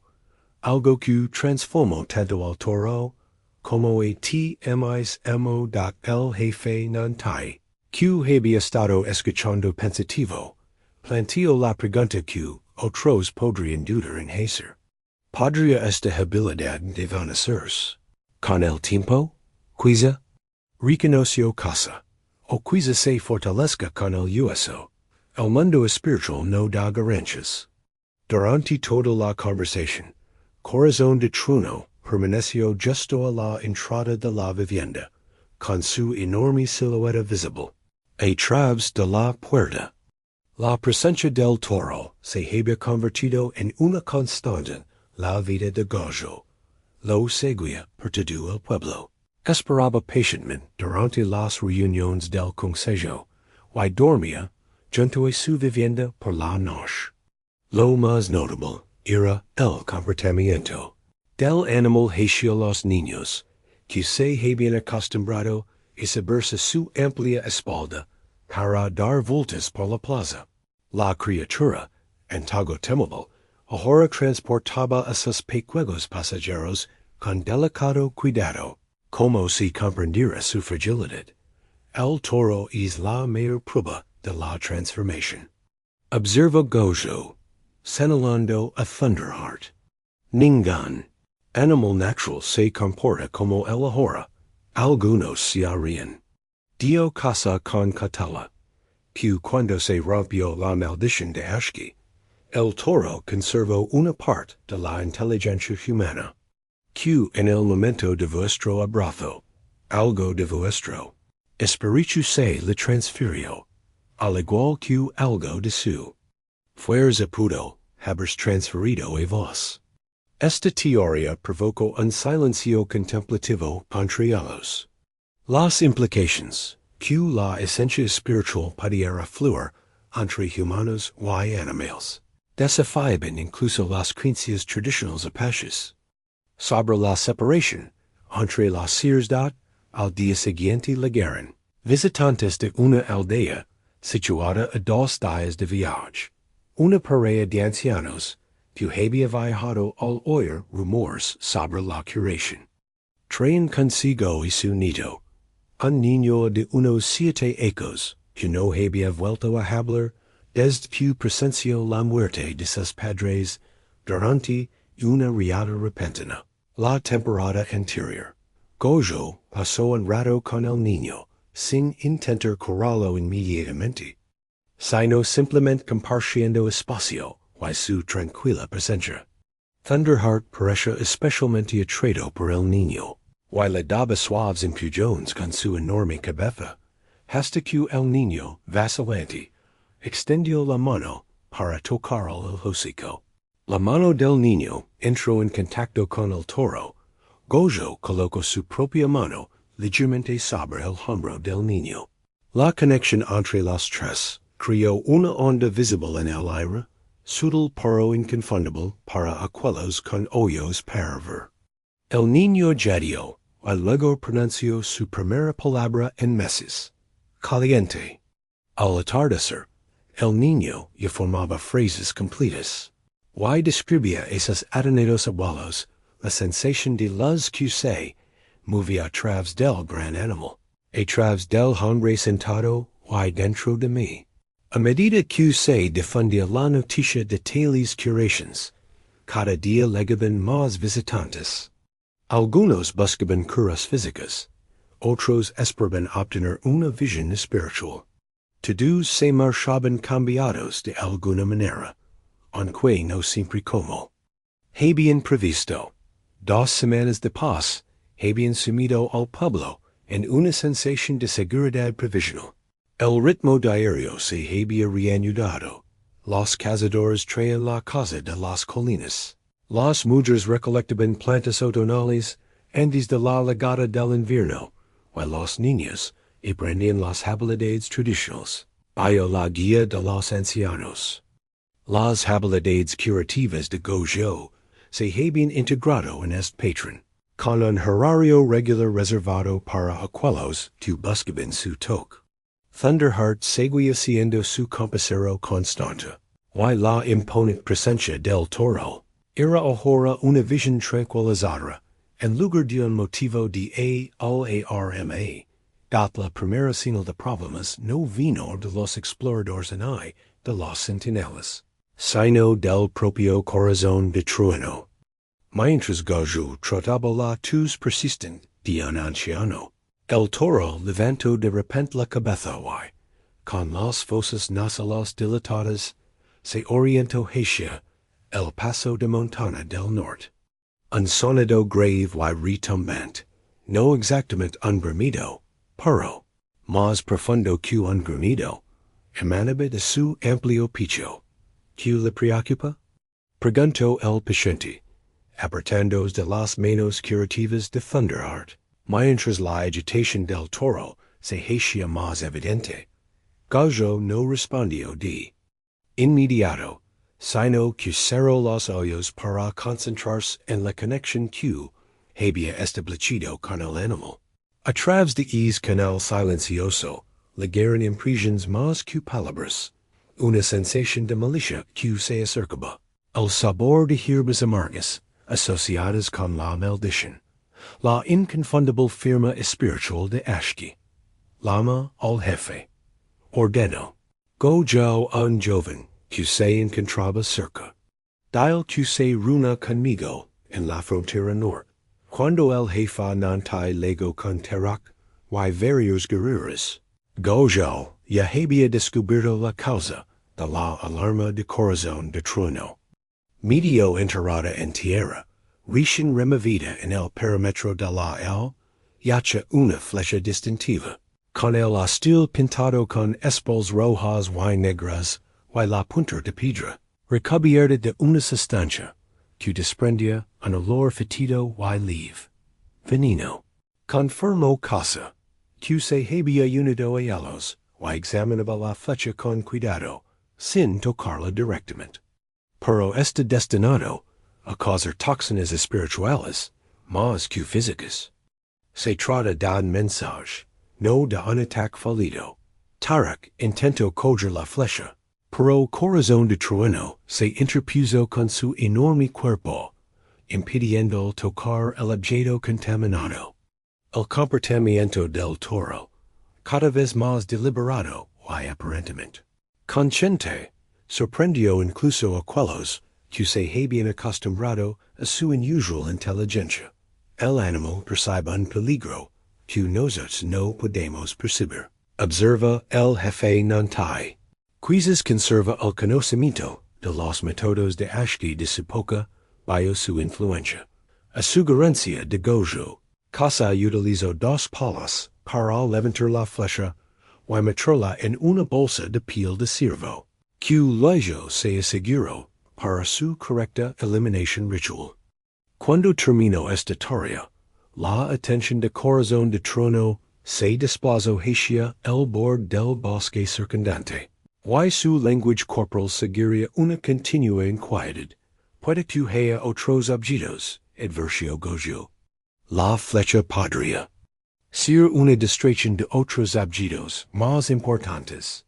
Un registro minucioso de los límites de la aldea reveló 5 objetos más: piedras taladas con símbolos malévolos, un manollo de plumas atadas con cabello humano, una pequeña figura de arcilla atravesada por espinas y 2 bolsas que contenían mezclas de sustancias secas que Casa identificó como componentes de rituals de maldición avanzados.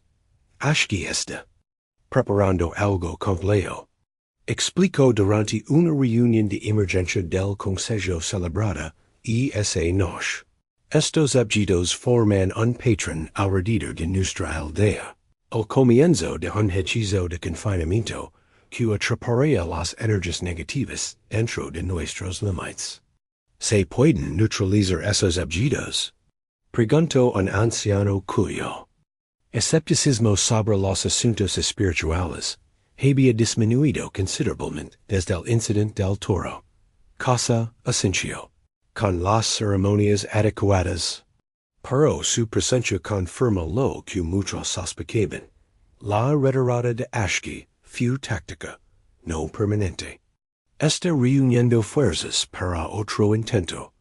Durante toda la discusión, Goajo permaneció inusualmente calado, con una expresión distante, como si escuchara voces que los demás no podían oír. Thunderheart, situado justo fuera del círculo del consejo, emitía de vez en cuando sonidos suaves, que parecen casi un lenguaje, aunque ninguno de los humanos presentes podía interpretarlos. Percibes algo más, dio finalmente el jefe. Non te dirigiéndose directamente a Gojo, reconociendo los signos de comunicación espiritual. A nos tus sueños, admitió Gojo. Los espíritus de las aguilas regresarán con advertencias. Ashki está reuniendo aliados, no solo de su propia banda, sino de otros tres que tienen rencores contra nosotros. No solo preparan un ataque espiritual, sino también físico. Esta revelación provocó murmullos de preocupación en el consejo. Aunque la aldea podía defenderse de las incursiones habituales, un ataque coordinado de varias bandas agotaría peligrosamente sus recursos. ¿Cuánto tiempo tenemos? Preguntó Tarek, que ahora había olvidado por completo su anterior desdén hacia las percepciones espirituales de Gojo. 3 días, quizá 4, respondió Gojo. La phase lunar que se avecina refuerza ciertos hechizos. Probablemente, coordinaron su ataque con la luna llena. Mientras el consejo discute los preparativos defensivos, la posición de los guerreros, la seguridad de las provisiones, la preparación de rutas de evacuación para los más vulnerables, corazón de trueno se inquietaba cada vez más. El toro caminaba de un lado a otro del perímetro de la reunión, deteniéndose de vez en cuando para mirar fijamente en la dirección de donde vendría el peligro. Lo recuerda. Explicó Gozo, cuando le preguntaron por su comportamiento. El toro recuerda haber sido utilizado como arma, y reconoce que la amenaza que se hay próxima es de naturaleza similar. Antes de que el consejo se dispersara, un último descubrimiento acadio urgenció los preparativos. Un joven explorador regresó de la alta cresta que dominaba el acceso norte, con expresión grave al entregar su informe, señales de humo entre campamentos lejanos. Informó al jefe Nantai 4 lugares distintos. Utilizan los antiguos patrones de guerra que no se han visto en una generación. Y esa noche, mientras la aldea se preparaba para un posible conflicto, Gojo se sentó solo con corazón. De trono vio las estrellas. Apoyó la mano en la enorme frente del toro, y la conexión entre ellos les permitió comunicar sin palabras, de una forma más profunda que el lenguaje. Lo que vino ahora requería un valor diferente al de antes. Murmuró, aunque no quedó claro si se dirigía al toro, a sí mismo, o a las estrellas que observaban. No se trata de enfrentarse al odio, sino de alcanzar una vez más el amanecer llegó con una quietud antinatural. No cantaban los pájaros. Ni se oyó el susurro de los pequeños animales entre la maleza. Un silencio que recordaba al día en que Thunderheart se había liberado, pero más profundo en su completitud. La aldea se había preparado durante toda la noche, se habían colocado las defensas, se había trasladado a los miembros vulnerables a cuevas protegidas y los guerreros Esteban listos con sus armas, y las estrategias desarrolladas durante generaciones. De conflictos tribales, gallo, había dormido poco. Sus sueños estaban llenos de imágenes de aguilas, y voces de advertencia. Cuando salió de su morada, corazón de trueno y estaba esperando, con su enorme figura recortada contra el sol naciente. Algo en su postura seguiría que estaba preparado, no la energía nerviosa del miedo, sino la calma centrada de quien en propósito. Vienen hoy. Anunció Gojo, el jefe Nantai, while los guerreros reunidos. Ninguna visión en el mensaje. Lo había especificado. Simplemente lo sabía con la certeza que, da una profunda conexión espiritual. A medida que avanzaba la mañana, los exploradores informaron de movimientos en las lejanas colinas, pequeños grupos de hombres que convergen. Hacia la aldea, desde múltiples direcciones. Al mediodía, estas unidades separadas se habían unido en una fuerza más considerable, reunida justo fuera del alcance de las flechas de la entrada norte de la aldea. 40, quizá 50 guerreros. Informó Maquia tras observar desde una posición oculta. Ashki vaya en el centro, lavado en una litera. Parece débil, pero realiza rituales continuos. El jefe Nantai mantenía una expresión estoica, aunque la preocupación se reflejaba en sus ojos. Incluso sus defensas, mayoradas se verían desafiadas por tal mero. Un ataque frontal significaría importantes bajas en ambos bandos. Están esperando algo, observa Tarek. Al notar que la fuerza reunida no hacía ningún movimiento inmediato para atacar, a pesar de su clara ventaja. El mediodía. Explicó. Casa. Cuando el sol está en su punto más alto, la frontera entre los reinos físico y espiritual se difumina. Ashki calcula sus movimientos para provocarlo. A medida que el sol se elevaba hacia su cenit, Goju tomó una decisión. A pesar de las objeciones de los guerreros y de su familia, pidió que lo llevaran a la entrada de la aldea, directamente en el camino que tomarían los atacantes. Corazón de trueno se colocó junto a su silla de ruedas, formando una barrera viviente de músculos y huesos. Esta no es una estrategia de guerreros. Protestó Tarek, aunque su tono denotaba más preocupación que crítica, porque esta no es una simple batalla de guerreros, respondió Goju. Ashki busca la victoria espiritual más que la conquista física. Para derrotarlo, debemos luchar en ese terreno. El jefe Nantai, tras una breve reflexión, apoyó el enfoque de Goju. Coloca a los arqueros en ambos flancos. Ordenó a Tarek, si el método de Goju falla, defenderemos de forma convencional. Al acercarse al mediodía, se percibirán movimientos en las fuerzas enemigas. Los guerreros se apartaron para crear un camino en el centro, por el que emergieron 4 hombres que levaban una plataforma de madera. Sobre este trono improvisado estaba sentado Ashki, cuyo cuerpo, aunque poderoso, ahora estaba visiblemente disminuido, y se apoyaba pesadamente en un bastón adornado con plumas, huesos y intrincadas talas. A pesar de su fragilidad física, emanaba poder, una malicia palpable que parece distorsionar el aire y sue el rededor. La precisión se detuvo hacia en pasos de la entrada de la aldea. Con evidente esfuerzo, Ashki se levantó de su asiento, apoyado en su bastón.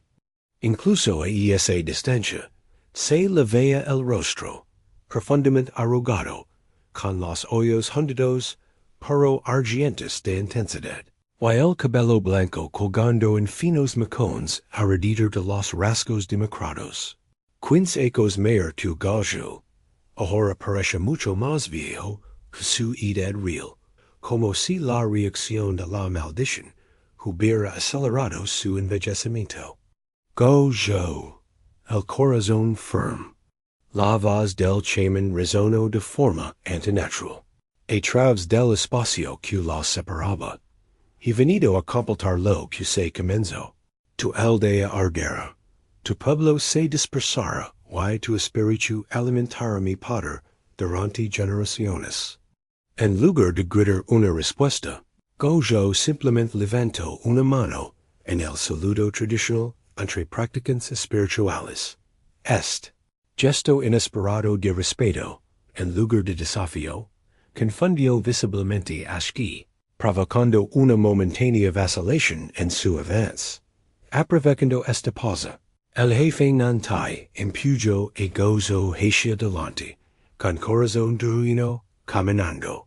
A su lado, los guerreros de ambos bandos se tensaron, con las armas preparadas, mientras la distancia entre los dos líderes espirituales se reduce. A 50 pasos, Ashki comenzó un canto, sílabas culturales que parecen espesar el aire, y hacer que varios guerreros cercanos tropezaron como si se hubieran desorientado de repente. Gojo sintió que la maldición lo envolvía como agua fría, buscando puntos débiles en sus defensas espirituales. A 30 pasos, Ashki levantó su bastón, que comenzó a emitir una luz verde en firmeza. Los símbolos talados en su longitud brillaban como si ardieran desde dentro, y las plumas que adornaban su parte superior se marchitaron visiblemente, sacrificadas para alimentar cualquier hechizo que el chaman intentara. Tu animal protector se volverá contra ti, declaró Ashki, apuntando con el bastón directamente a corazón de trueno. El vínculo que he creado puede reforjarse.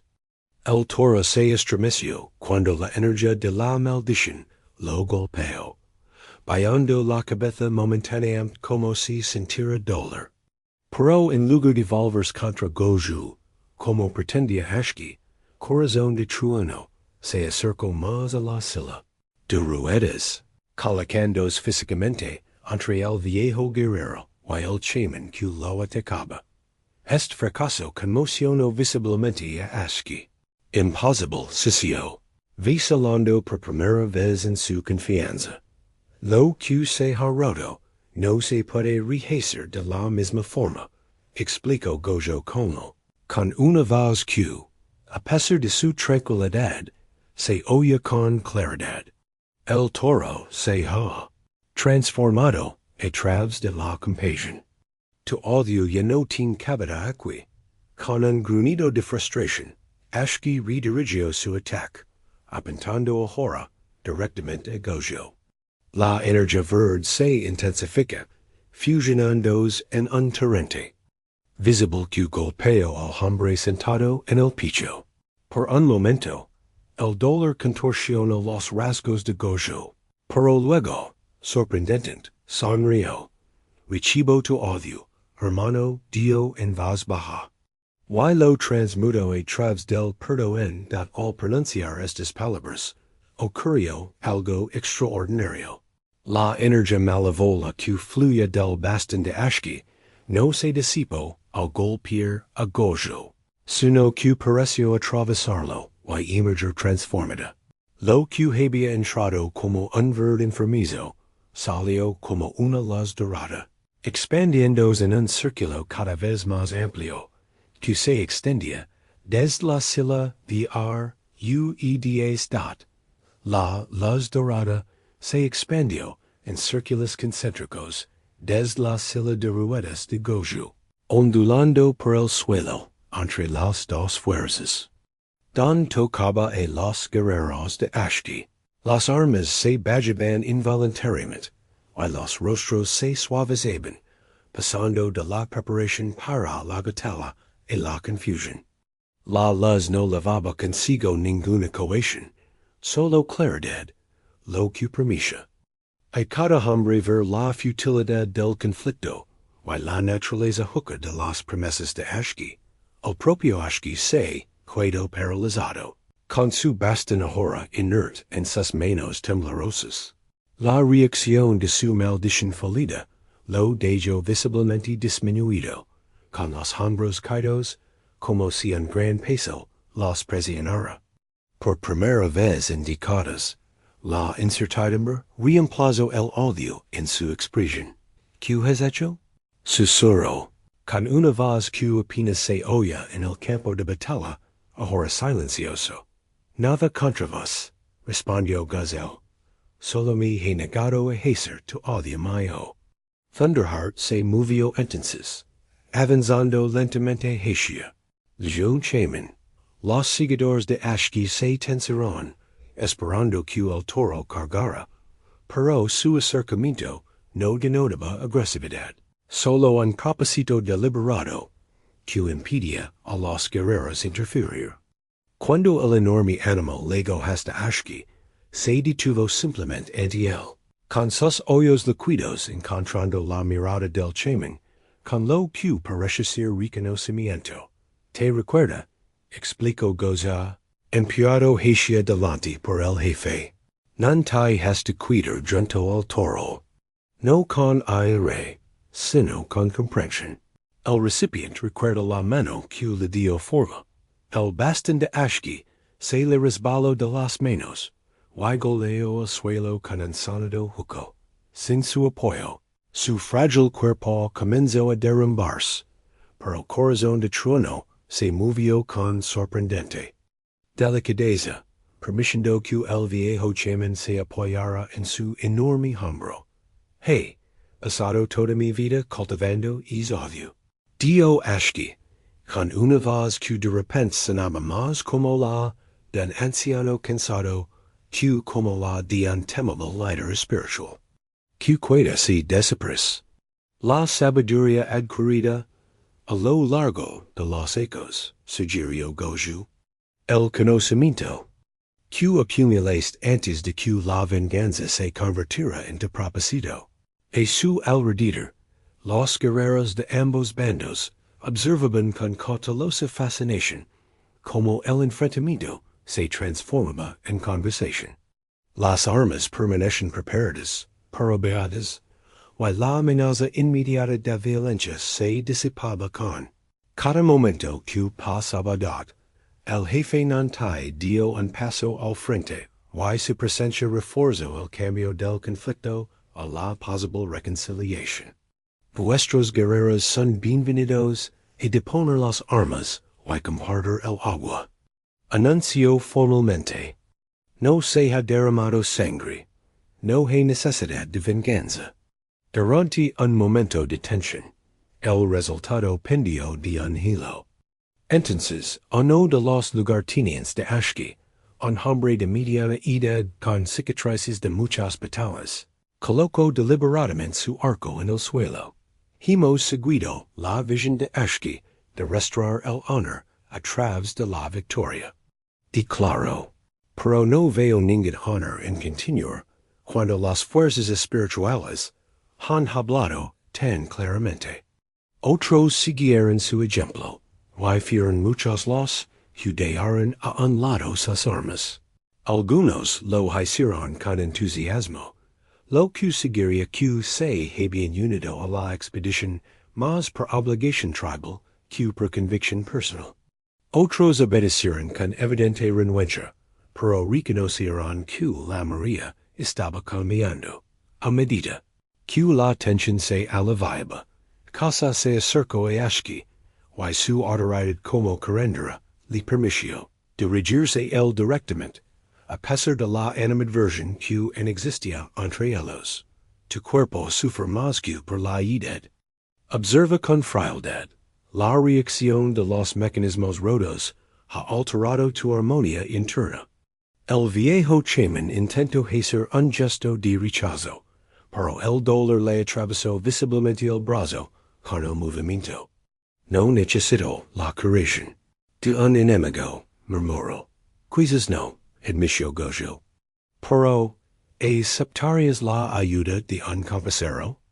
Nuestros métodos difieren, pero nuestra comprensión del mundo espiritual tiene raíces comunes. Este planteamiento reconoceré Ashki como un igual espiritual en lugar de como un enemigo derrotado. La ofreció al orgulloso anciano la dignidad que tanto necesitaba. Tras una visible lucha interna, asintió con la cabeza de forma seca y tajante. Lo que siguió se convirtió en la base de las historias que se contarían durante generaciones.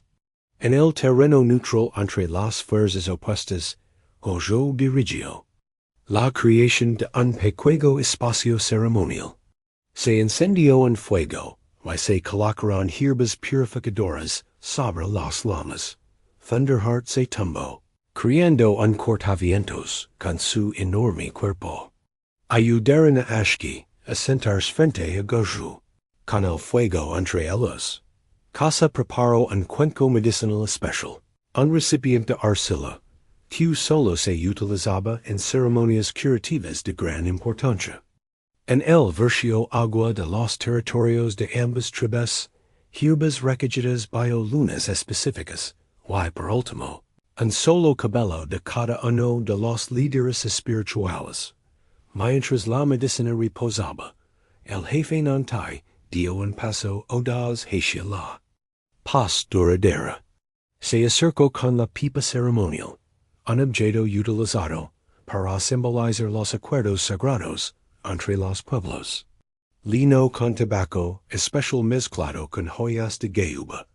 La encendió con el fuego central, y la ofreció la primera. Calada a esqui, nadie presenta paso por alto el significado de este gesto.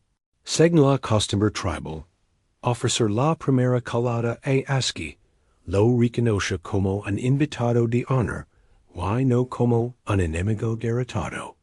Y lo que es más importante, reconoce su condición de líder espiritual, a pesar del conflicto entre ellos.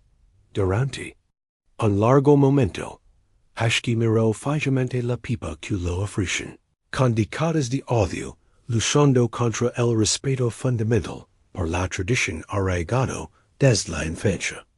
Finalmente, con las manos ligeramente temblorosas, aceptó la pipa, aspiró el humo sagrado, y exhaló hacia los 4 puntos cardinales.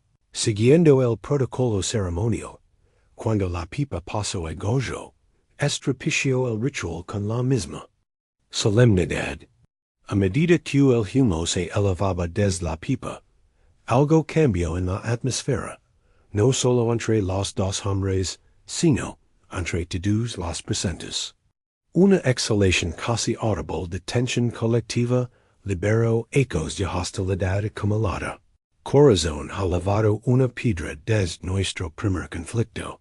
Admitió Ashki, con voz más firme, se hizo más pesada con cada estación que pasaba, hasta que era lo único que podía sentir, y esas cargas nos moldean, reconoció Gojo.